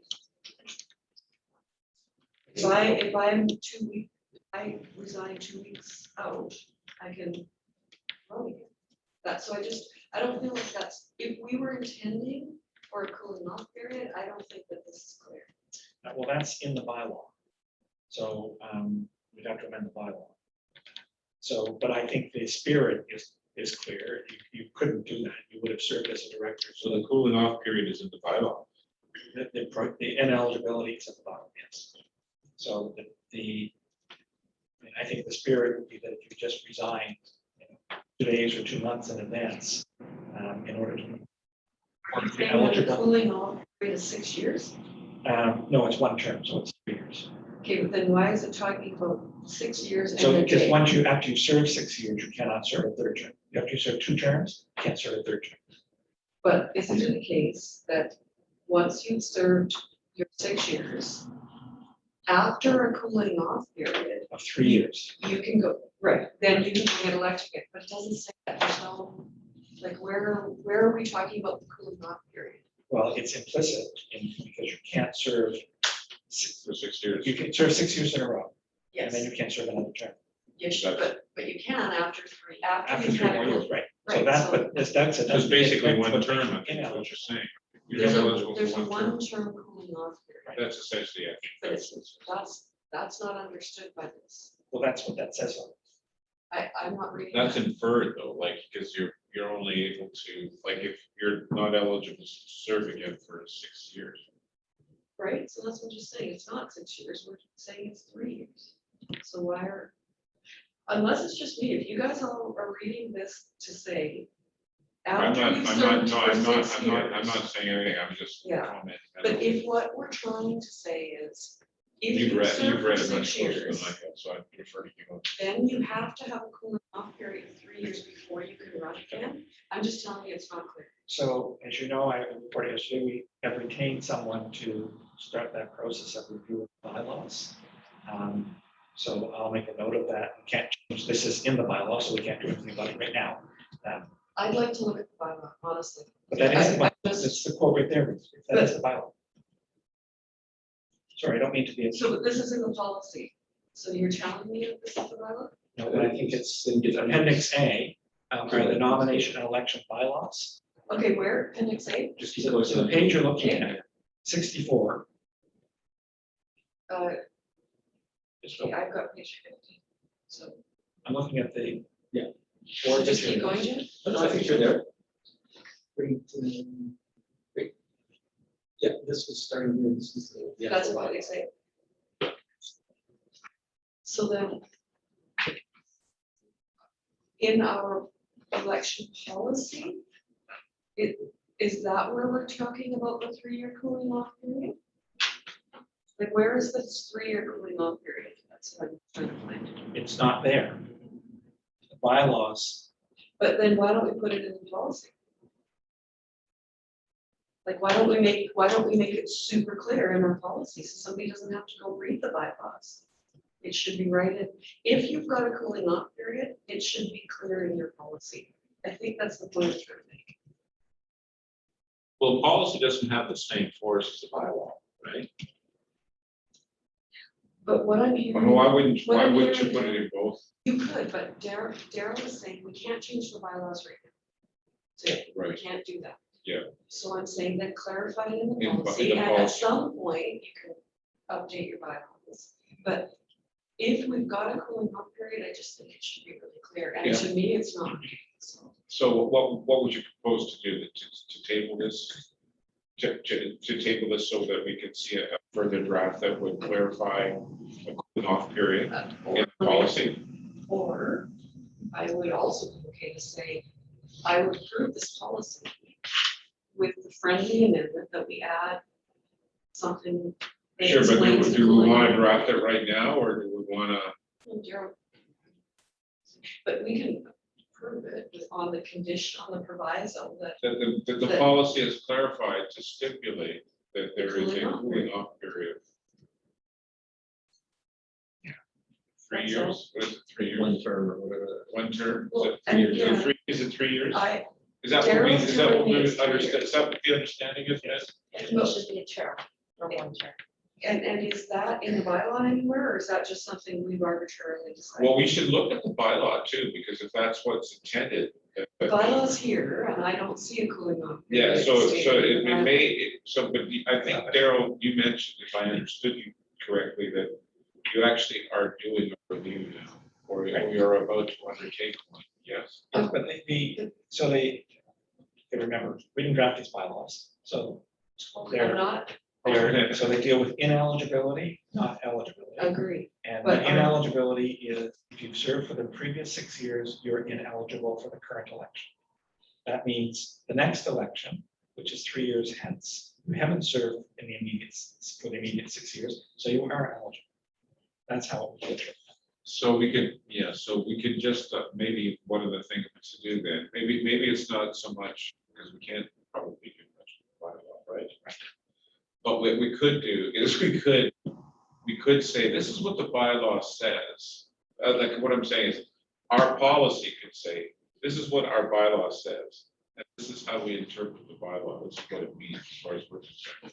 And it means then just put it in plain English, that there is a, you know, that there is a Cooling cooling off. off period. So good that we're doing a review of bylaws, because I don't read the bylaws to say what you think it says. I read it differently. it says as of the election day, you haven't served for the previous 6 years. So if my 6 years ends January 1st. Yeah, yeah, That's the election. yeah. If the next year we call an election, I'm eligible to serve. Yeah. Because Holy smokes, that would be quite an election. but that's what it says. So I just feel like, why don't we specifically say we have a cooling off period? Now, you guys think it should be 3 years. I'd like to throw on the table that 2 years is. But there won't be an election in those 2 years. Why wouldn't you have an election every year if you've got staggered terms? Well, it's not clear that we're gonna have staggered terms. But we need to, I believe, our policy needs to contemplate. But not everybody's elected, right? Right, but for those who are elected. Yeah. You don't- What it about for doesn't those that mean- are not elected? This is an elections and nominations Yeah, policy. and so, yeah, so it's restricted to that. That's what we're talking about here. Given that you've got elected members, you could decide that you're going to replace all your elected members at the same time every 3 years. You could, that is an approach. Another approach is you're going to stagger replacement of your elected members so that you've always got continuity on your elected members, and you could stagger it and have them every year. Like, we have the flexibility to do that. We're not prevented from doing that. So I would just, I would decide, what do we think is a reasonable cooling off period? And then insert it into the policy that there will be a cooling off period of at least 2 years. We refer to one term. Well, she was thinking though that it could be less than a term. perhaps. Exactly, like do you guys really think 3 years is required for a cooling off period? I'm just telling you, another approach is 2 years. That's what's sort of generally accepted. What if we have the elections in January and we elect 4 members of the profession for 3-year terms? We now have, we're not locked in forever for 3-year terms. It's certain for the foreseeable future is a 3-year term. Absolutely, but if at some point you change your terms and you want to stagger those, you don't want all 4 getting replaced at the same time. So the board decides, we're going to have a conversation before, and we're going to stagger the terms so we've always got some continuity. It just gives your board a little bit more governance flexibility. How can we move forward with a friendly amendment where the memo is tweaked, but the resolution was full? I think just like that, to say, let's approve this on the understanding that we will add what should word a piece, a section on a cooling off period. I would turn second motion on that basis. So, but let's just understand what we're doing. So we're gonna send the policy back for redrafting to include language that makes it very clear that there's a cooling off period of was 2 years or 3 years. A minimum term, of 2 years. I think Minimum of 2 years. minimum of 2 years or That's what I would suggest. okay. I'm just throwing it open here. And would that apply to elected and unelected members? This of the board? policy It is. would just for- be for elected members, Just read Yes, the policy. because it's says only applying for, this only nominations and applies to elections. elections, right? It says nominations and elections. Right, So right. Does that mean, Well, nominations, I think, would include, wouldn't they? They would include, would they include? they would appointees, Tom? include, I think they would include, wouldn't that include, Appointees? yeah, that would Yeah, include I know. who the college is recommending that the minister appoints. Is that what But that? I don't think the ministerial appointments have any term. Mr. Chairman, I think this is clearly an elections policy. I think it's important we pass the resolution today to allow us to move forward to get all the other aspects concerning the elections in order, because it's coming up very quick. Okay. And I think that we should adopt the friendly resolution. Okay, And so, okay, so the resolution then, Yep, this is strictly election. it is just, let me find it. It's not that, this one's not that. Okay. This one's a short one. Okay, so as it's presently worded, you'll see at the bottom of page 2 of the PDF. Be it resolved, the board adopts board policy number 7, nominations and elections, and directs the CEO to implement the policy. I think there's a friendly amendment. Now, well, first of all, who moved? We've got Doug. I that moved, moved. And Bruce seconded it. with. And now Friendly amendment. you're both accepting a friendly amendment. Doesn't matter who. Yep. But you're proposing an amendment to your motion. That is, the policy will be reviewed and revised. Does this work? Reviewed and revised to clarify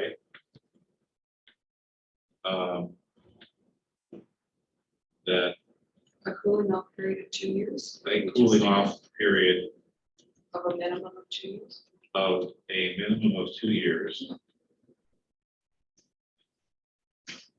applies to all, what would that be, nominees for election? I don't think we need to wordsmith the resolution. I just think we need to say a friendly amendment To to the clarify a policy. cooling off period of 2 years. Yeah, cooling off Yeah. period applies to individual covered by the policy. Something like that. And So I'll circulate. you know, I mean, Daryl will wordsmith, that's what he's good at doing, so he'll wordsmith, but you get the gist, yeah. All right, boom. With that friendly amendment, vague as it is. Did you have to address that? Can I say? Well, I say typically when I'm asked to cool down, it only takes a couple of hours. Cooling off period. Okay. Well, thank you. I think that that's going to give the board more flexibility going forward. I'm not sure I'm gonna be able to stay awake. I'm really not sure.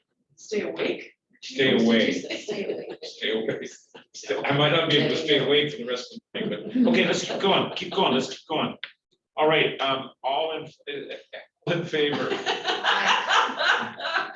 that's been carried, Oh, goodness. subject to your wordsmithing. Okay, so that'll come back though, sooner rather than later, just to clean that up, okay? So that we have one that can go into the binder permanently. All right. Next thing is. Sorry? Budget, yes. And we have the esteemed Sean Walker back to join us. Oh, To present excellent. this. Thank you. Okay. I'm going to throw it over to you and supported by Daryl, obviously.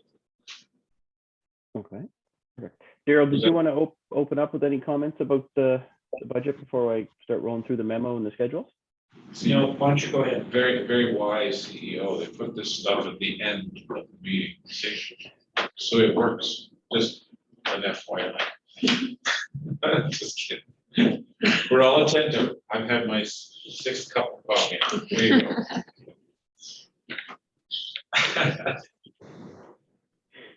Okay. So as that, can everybody see the screen okay and hear me okay? Yeah, go ahead. Okay.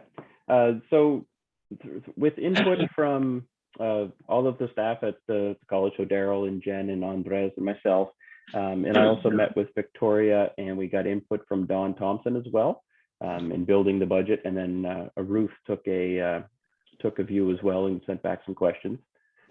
So this has been reviewed a couple times by by us before coming to you, the board, today. Just there's a few introductory notes here. The one is when we built the budget for this current fiscal year or calendar year as well, 2021, we had based it on 2,525 licensees.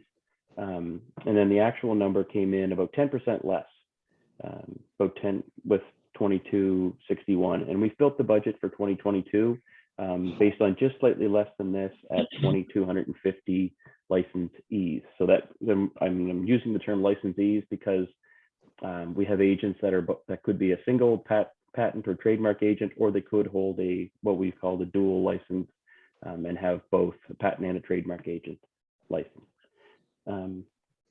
Because we were about, and this year, we're going to be about $230,000 less in fee revenue than what we had put in the budget, but luckily, because we were delayed with coming into force and some of the projects and programs that we've had planned, we are expecting a savings this year compared to budgets, which I'll expand on as we continue into 2022.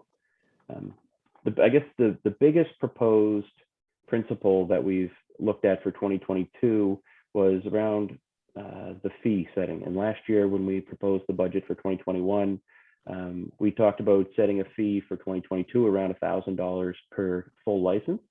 And I just added this little chart here this morning as we were going through, and I wanted to show what that $1,000 means year over year.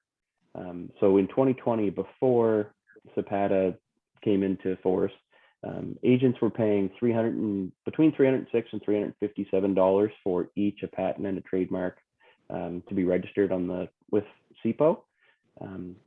So they were paying between $306 and about $663. Now in 2021, you'll see that a single agent paid $306 if they paid early, or $357 to CPO, plus the college's $700 fee for the year. So a single agent was paying about just over $1,000, and for 2022, we're expecting right at $1,000. So that's pretty flat year over year. And agents that had both double or a dual license, so if they were a trademark and a patent agent, this current year they've paid $713 overall, and next year it'll go down to about $1,500. So one of our key principles was that we didn't want to increase fees with what agents have paid this year compared to next year. So it's actually a little bit less. So that's where we are with that proposal. Okay. So, and the way the budget has been presented, we've presented it by department/program. So that is like board and governance, administration operations, communications and government relations, and then we split regulatory area into complaints and discipline, and registration, which includes exams and training. Okay. So when we get to the schedules, you'll see that we've budgeted a small surplus for 2022 of $80,000. The current year, we had about a $586,000 surplus budgeted. With that intent, with the reason for that was because we had to cover off the expenses from 2020 before fees started rolling in and we came into force. Again, we've built a contingency of $1,000 into the budget for next year for unforeseen or unexpected expenses. And then we've got here the potential surplus from this current year. It looks like it's going to be around $200,000. So I'll show you how that'll play into the reserves when we get down there in a second. Okay. Other staffing changes that have been built into the budget. We've already mentioned that we've hired our communications officer, Donna, who starts on Monday officially. And next year, we're also planning to bring in a 0.5 FTE executive or admin assistant, and potentially support for policy development as well. Okay. And again, we factored in the cost to administer and continue to develop the exam for next year, as well as the competency as well. And then Don Thompson's been working on that program, and that will continue into 2022. Okay. And this is a chart that shows the number of licenses over year. So as I said, we were 25 25-25 was our budget for 2021. The actual came in about 10% less, and we're budgeting very similar to what we saw in this year in actual numbers come in. We do expect that there will be a decline in, say, the active members this year compared to next year, but we do have a fair number of exam writers that we expect will pick up some of that, some of those licensee numbers moving into next year. Okay, so any questions before I get into the, like, just to highlight some of the high level expense areas? Okay. So really it's a board and governance expenses. The big changes or additions from 2021 to 2022 is meeting expenses. We're projecting to have more additional in-person meetings in 2022, plus additional travel costs because of that, bringing staff and of course board members and an expanded board together in 2022.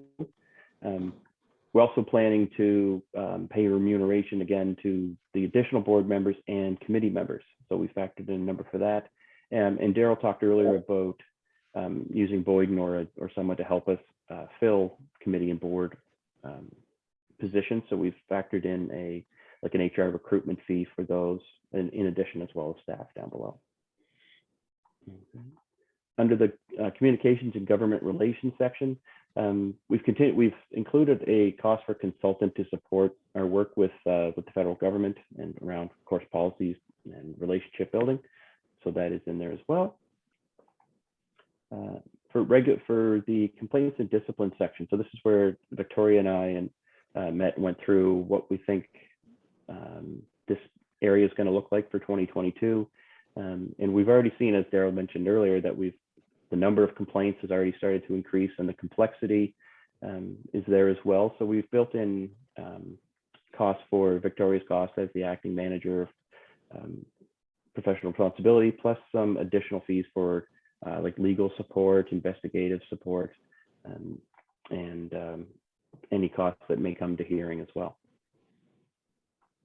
Under the registration, so this is where we have like Don and Jen are working to continue to develop the competency framework, and also continue the development of the fundamental examination. So question development, administration of those exams, and also the software that we're going to put in place to help us run those exams.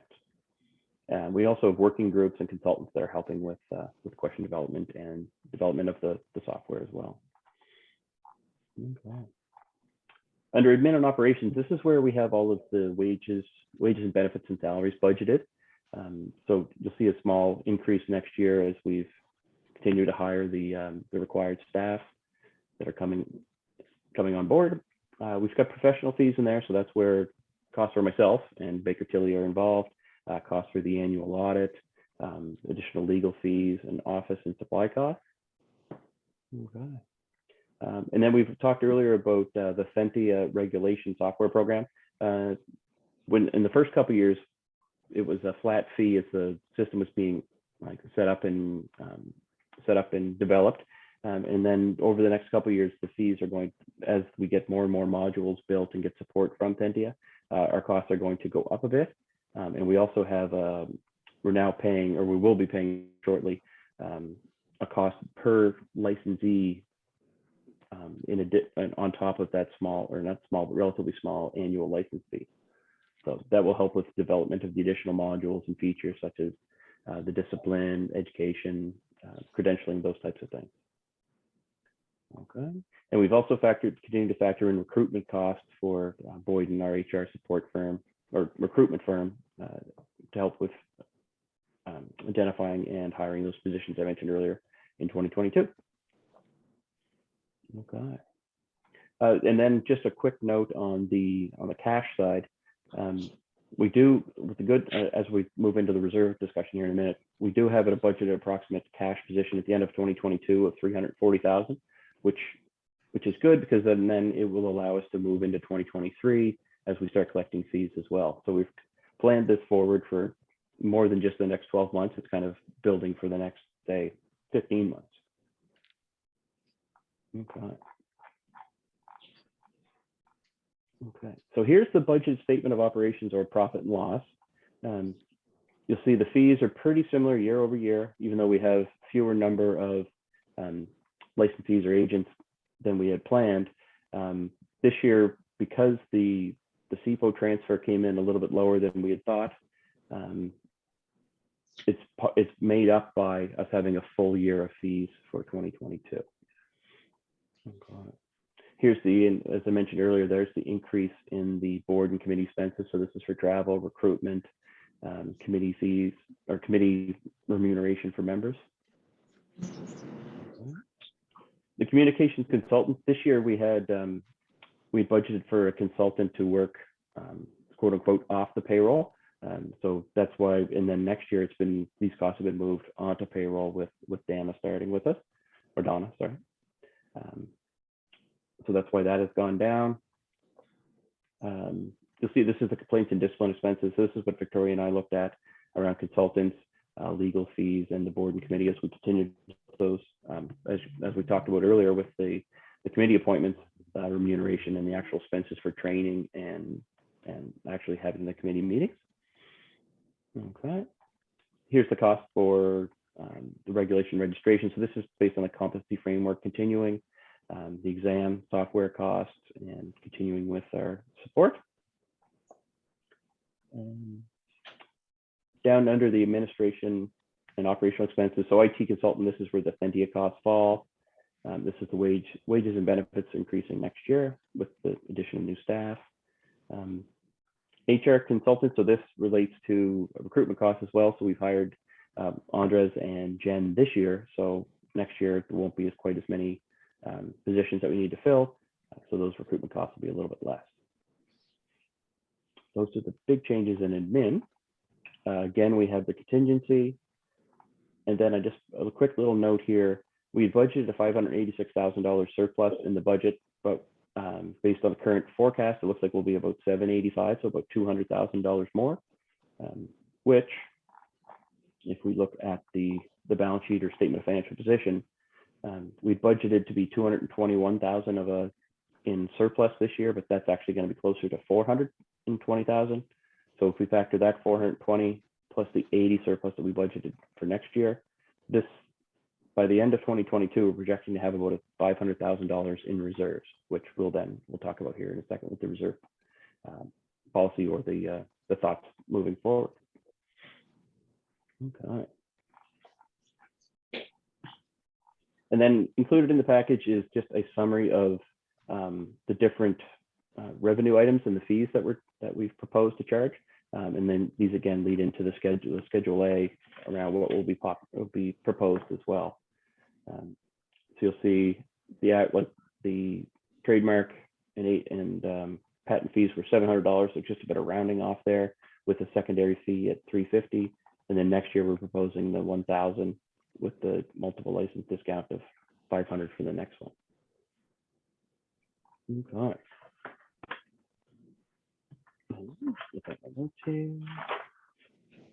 So that is, and then that's the presentation of the budget. So it's based on these large grouping of areas and setting a fee of $1,000 with the $500 multiple license discount. Okay. So any particular questions or general questions on any of the items presented?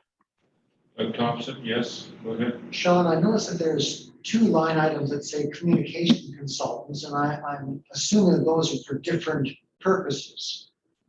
If you want to go back up to where those 2 lines, there's the one under board and government expenses, and then it falls down again. Just explain the difference between those 2 items. Oh, that's a very good question. I believe this 22.5 is mislabeled. If I can, I'll just stop sharing for one quick second and I'll get you that answer.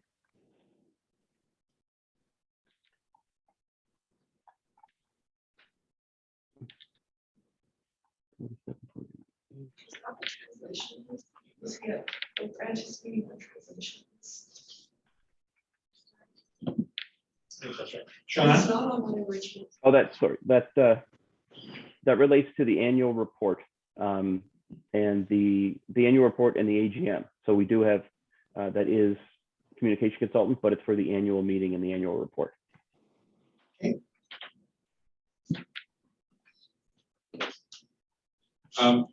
Anything else, Ruth? I just was going to share with my colleagues, Sean mentioned it earlier, but I've had a chance to look at this in detail in advance. And I had a few questions that Sean did a great job of answering for me, and also I see has included in his presentation for everybody. So just kudos to you, Sean. It seems like a really thoughtful process and a good consultative process. Like Sean talked to everybody to really learn about what is it that they're needing? What have we learned this year that is going to inform our budgeting process next year? So I just wanted to say congratulations to you, Sean. I thought you did a great job. Oh, thank you. Whoa, man, And the fees have gone up. that's an endorsement. The fee, the cost paid by individuals in 2022 will be less than they paid in 2020. If you combine the 300 plus the 700, yeah. Could I ask? Nice messaging there. Could I just ask a question, just a quick question?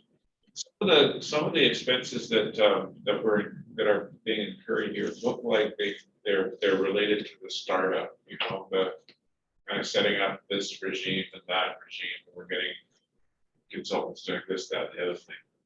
Are some of those expenses, are we thinking that some of those may be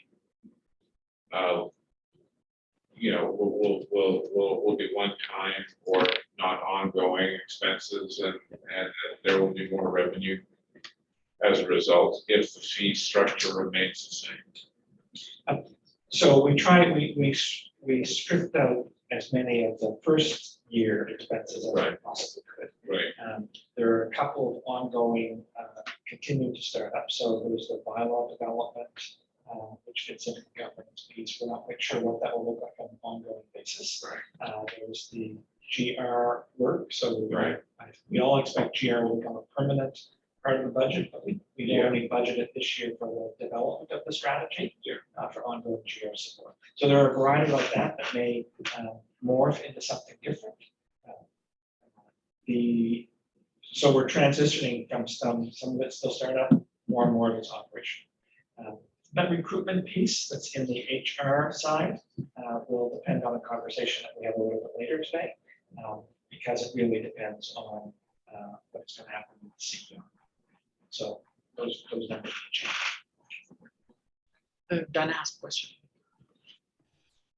Yes, Sean. So in light of making the website bilingual, I was wondering if there was any budget allocated specifically to web management, and also in developing our branding guidelines, if we need to outsource graphic design tasks, does that fall under any of these elements? So we've increased the translation budget to account for website and other forms and things as they come up. So that's in there, and down under the IT consultant, this is where we have, we've got costs in there for web development as well, in addition to our like regular IT support and the Thentia support. So we have factored that in as well. Great. So just a point that we may need some graphic design support as well. Yeah. I actually really like that we called out translation as a separate line item, because it is a significant expense for us. Yeah. And I want people to be able to see, Yeah, this is what it's costing us to comply. Yeah, no, I think that's Yeah. right. I think that's right. You do One have of to the- show you do have to be able to break down the regulatory burdens that we have to come up, you know, Yeah. that we So have to. one of the things I tasked Sean with is to do an analysis of the costs of compliance with federal. Yeah. So the privacy, the whole privacy fixture, yeah, we're looking And for, so that'll be part of probably part of the annual report. yeah. Great idea. Really good job, Sean Okay, sure. and team. Thank you. Yeah. So the other piece to this relates to the reserve policy, and there's a memo in the package. So we are proposing to really do two things. One, primarily refer the matter to the when we appoint the Risk and Audit Committee, and to ask them to make a recommendation Okay, to the good. board on it. Right, But for the present, to leave the current financial arrangements in place with the World Bank, which is, we have a line of credit for $1 million. We're not drawing it down, so we're not paying any interest on it. We're paying an annual fee of $4,500 for the line of credit. I have had discussions with the department on that. They are aware of our recommendation, and they're reviewing that internally to see whether their finance section has any concerns with what they refer to as their contingent liability. And we'll hear back from them whether there is a problem. I think, in establishing a college and doing it in the modest way that we have, we ended up financially much better off than we predicted, which is positive. But it's way too early in our cycle to understand what the long-term costs are. So we talked about the complaints piece, and Victoria would be quick to say that the $250,000 budget is the best estimate we have. But we all know that all you need is one hearing, and you can blow that out. So, but that's why we have the reason. That's why we have a contingency line, and that's why we will have the line of credit available to us. And if Sean's budgeting is accurate, we will have the beginning of some surplus, revenue over expenses at the end of the year to designate in some way, whether we leave it as a general reserve, whether we use it as a specific reserve. Those are all questions that will come back to the board in due course. So that's the second piece. Yeah. And the third relates to a minor modification of some of our fees and the fee schedule, really primarily to add a very small fee with regard to foreign practitioners, because we are listing them on the register and renewing them on the register, and there is work involved with that. Which will be some due diligence to make sure that they continue to be licensed in their home jurisdiction and things like that. So we propose to add a $250 fee to be added to the register and a $100 fee for renewal on the foreign practitioner register. That would be new. And then the only thing we've adjusted is the exam fees to go from $100 a paper to $20 a paper. And that's reflective of the philosophy that we are building in, although we're not quite there yet, that the regulatory cost should be borne by those using it. It's too early to say if the total credentialing or examination costs can fairly be borne by trainees. But let's be clear, in many other professions, the amount people are paying for licensing exams are much, much, much higher than we are charging. Just to clarify, currently they're $200 per paper. And we freedom change. To go up to 350, I think. 250. No, I think it was 350 or 300. Yeah. Okay, I apologize for that. That's just my note.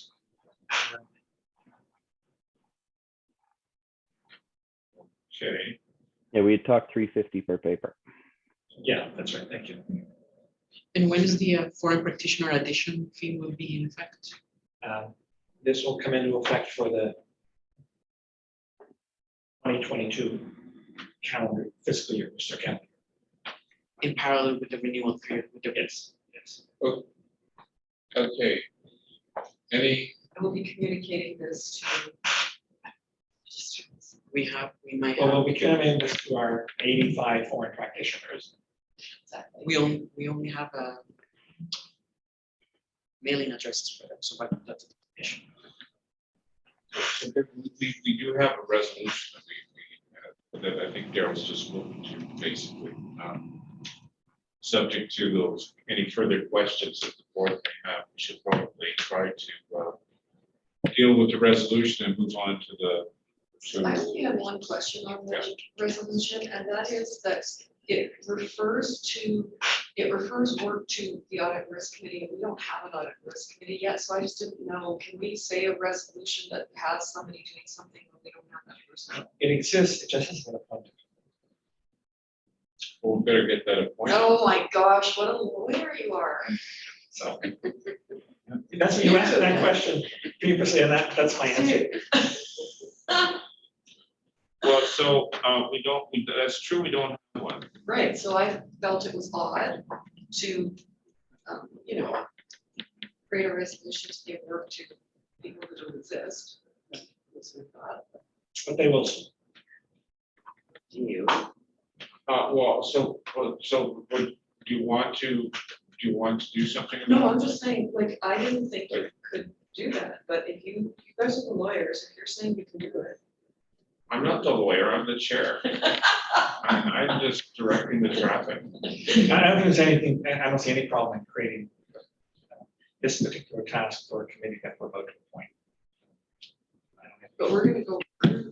So why don't we note that it's for the minutes that the committee hasn't been populated yet, but is to be populated in the near future. How near? Yeah, it just says the board mandates the risk and audit committee to bring recommendations to the board on a reserve policy. So I just felt, all I'm saying is it just seemed odd to me to say that when we don't have a risk. You could simply say when appointed, When right? Because, appointed. and that There should you be go. illegal. There's another lawyer solution. Okay. Can we accept that as a, well, nobody's, so let's have that as the motion, so. Mr. Chairman, are we dealing with these 3 points separately or as one? I think the motion, the plan is to deal with it in one motion. Then I will send Okay. with the friendly amendment. Yeah, well, so it'll be, the resolution will be to approve the 2022 operating budget as presented in the board packet.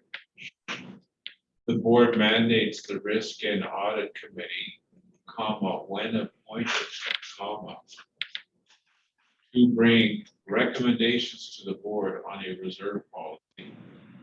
And 3, Schedule A to the board of bylaws be amended in accordance with the revised schedule. Where's schedule A? Like, It's is that- included with the budget. It's included with the budget. That's, that's Darrell was schedule A? just speaking to that. But the fees for the examinations are higher than shown there. Page 62. And 62 of the PDF materials, of the board material. Page 62, Yeah, the Thanks. PDF. and then these crossed out pieces, those are the amendments we're just about to approve. That's right. Isn't that right? Isn't that right, Sean? And for items 9 and 10, it should be 350, not 200. Yeah. There's a yellow 350, mark not there. 350, not 200. Okay, That's And what they're highlighted. Darrell had Yeah. talked about just. Okay, does that Okay. clarify things? All right.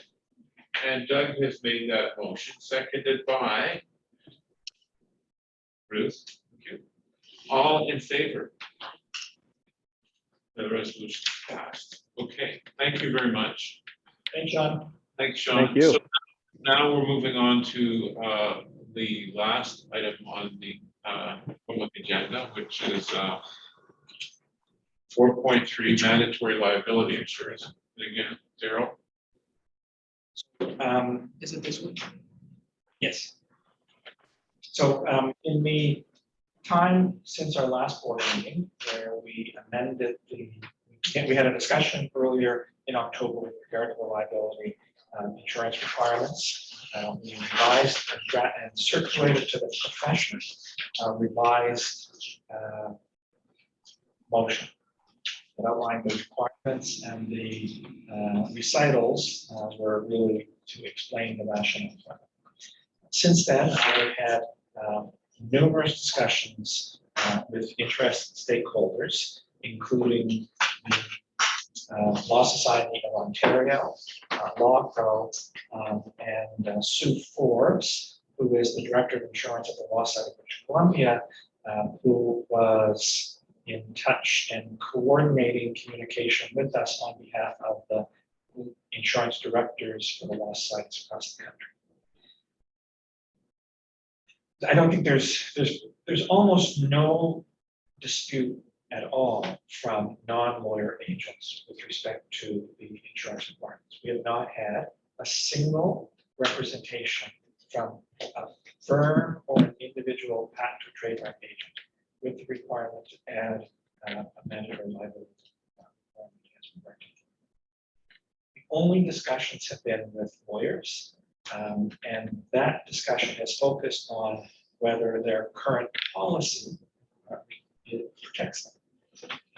And the Law Society of Ontario, which is where the bulk of these agents reside, is quite clear that though it provides protection for patent agents and trademark agents carrying out that particular aspect of their work as lawyers, it does not cover claims that are made outside of Canada.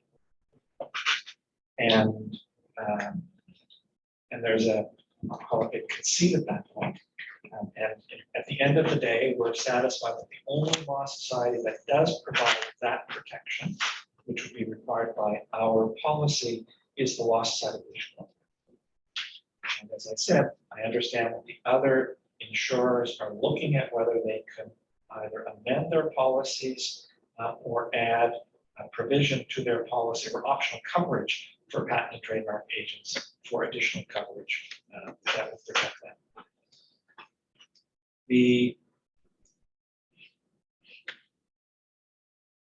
With the benefit of input from the directors of insurance, I made a couple of proposed amendments to the policy to reflect the current situation, to make it very clear what we're intending. For example, because the Law Society insurers are not companies, they are associations under their insurance legislation or under their Law Society acts, I amended the resolution to eliminate that they be a licensed insurance company and just be licensed insurer. The other piece is that created some confusion or ambiguity related to our use of the word indemnity. So with the assistance of Sue Forbes, I clarified the intent so that we were not inadvertently preventing programs from providing coverage because this is highly technical. We wanted to make sure that both our policy and eventually the bylaw that we will need to adopt will not preclude anybody from getting coverage. The other thing we've done, and Patrick Mahoney is on the line, and Patrick has been with me for each step of this, and we've had numerous discussions, is we've also reached out to the marketplace to determine what this insurance might look like. The reality is, based on the intelligence that we have, is the only insurer currently in the market to provide this insurance is the IPIC program offered by Magnus. There are no other companies that are writing this policy, and based on Patrick's engagement with the insurance industry, it does not appear that any other providers will come to the fore. The only option will be whether the Law Society insurers fill that gap for the lawyer members. We won't know the answer to that, as I expect that some of them would want to. Whether they can do so in time for 2022 remains to be seen. And so that's the final point that I make, is that the resolution says, although the resolution comes into effect on January 1, we would manage it in such a way that we would require the insurance to be in place in calendar year 2022 without fixing a specific date. That would give people some flexibility to look for some options.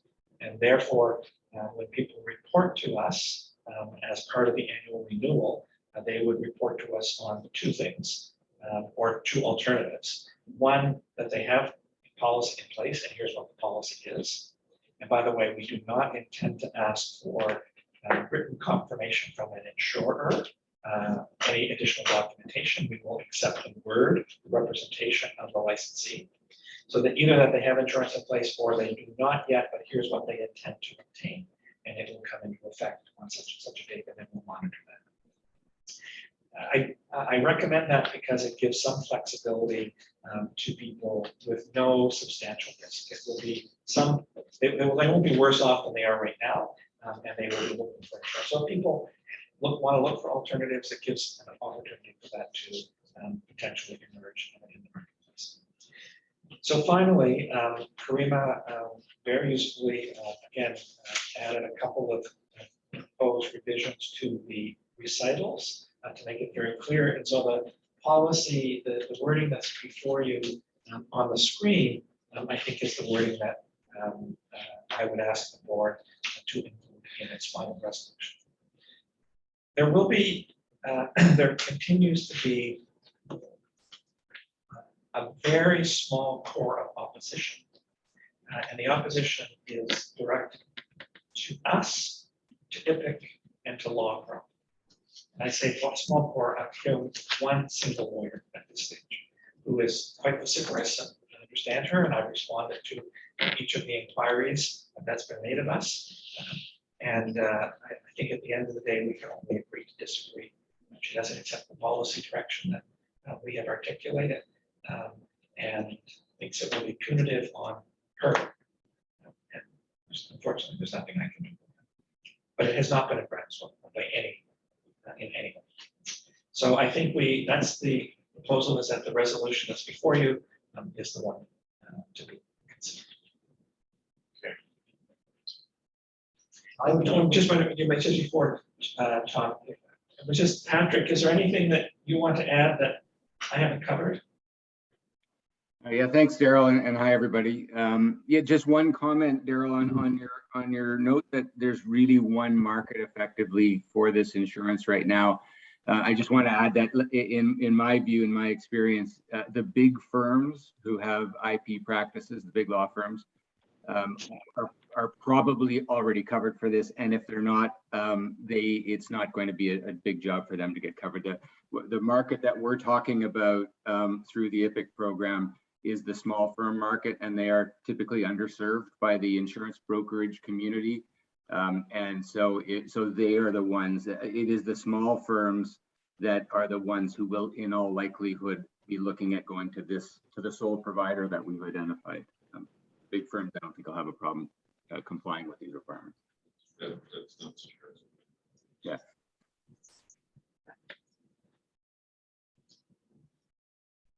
I interrupted them. So, I'm sorry, yeah, so I just was thinking, I'm sorry, did somebody, Doug, you were I about to was say going something? to Move to, move the resolution. to Okay. move this forward. all right. Seconder for that motion? Second. Okay. And any discussion before we take the vote? To adopt the policy.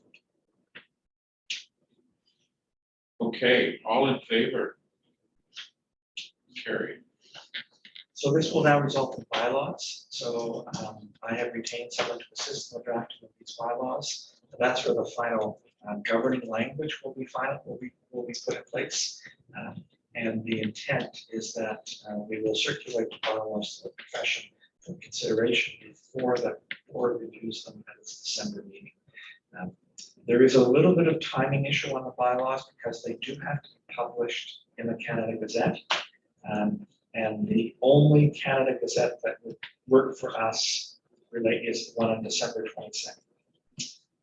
So one of the discussions we're having is whether they have to be in place, published by the 22nd of December, before January 1, or whether they can be published after. I'm informed, and I'll have independent confirmation of this as part of this, is that our bylaw comes into effect when we pass it. It just can't be enforced until it's published. So that's a distinction without a difference for us because there is no enforcement of this immediately. So no one's penal. So, but we have somebody who helped us understand the bylaw making process and publication and that sort of thing. So we'll get it right. Okay, so bylaws will be. All right, good. So On to the next and final for information. This is on the financial statements. Yeah, I don't think there's anything. Patrick, thanks very much. Thanks, Patrick. Thanks very much. Sorry for. All right, thanks. No problem. Have a good rest of the meeting. Bye, everybody. Bye. So there's nothing with regard to the financial statements that we haven't already covered in the budget, so they're there. And they speak for themselves, as we like to say in the legal business.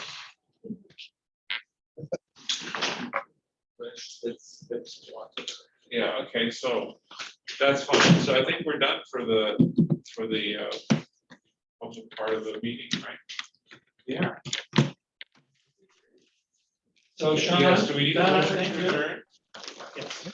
You need a motion to adjourn, and then you want to take a short break and convene, or do you want to just jump right in? Just to jump right into I'm great at last year, so we're still. Yeah, we're gonna. Yeah. So let's just jump, just to wait, let's clear the room first, for God's sakes.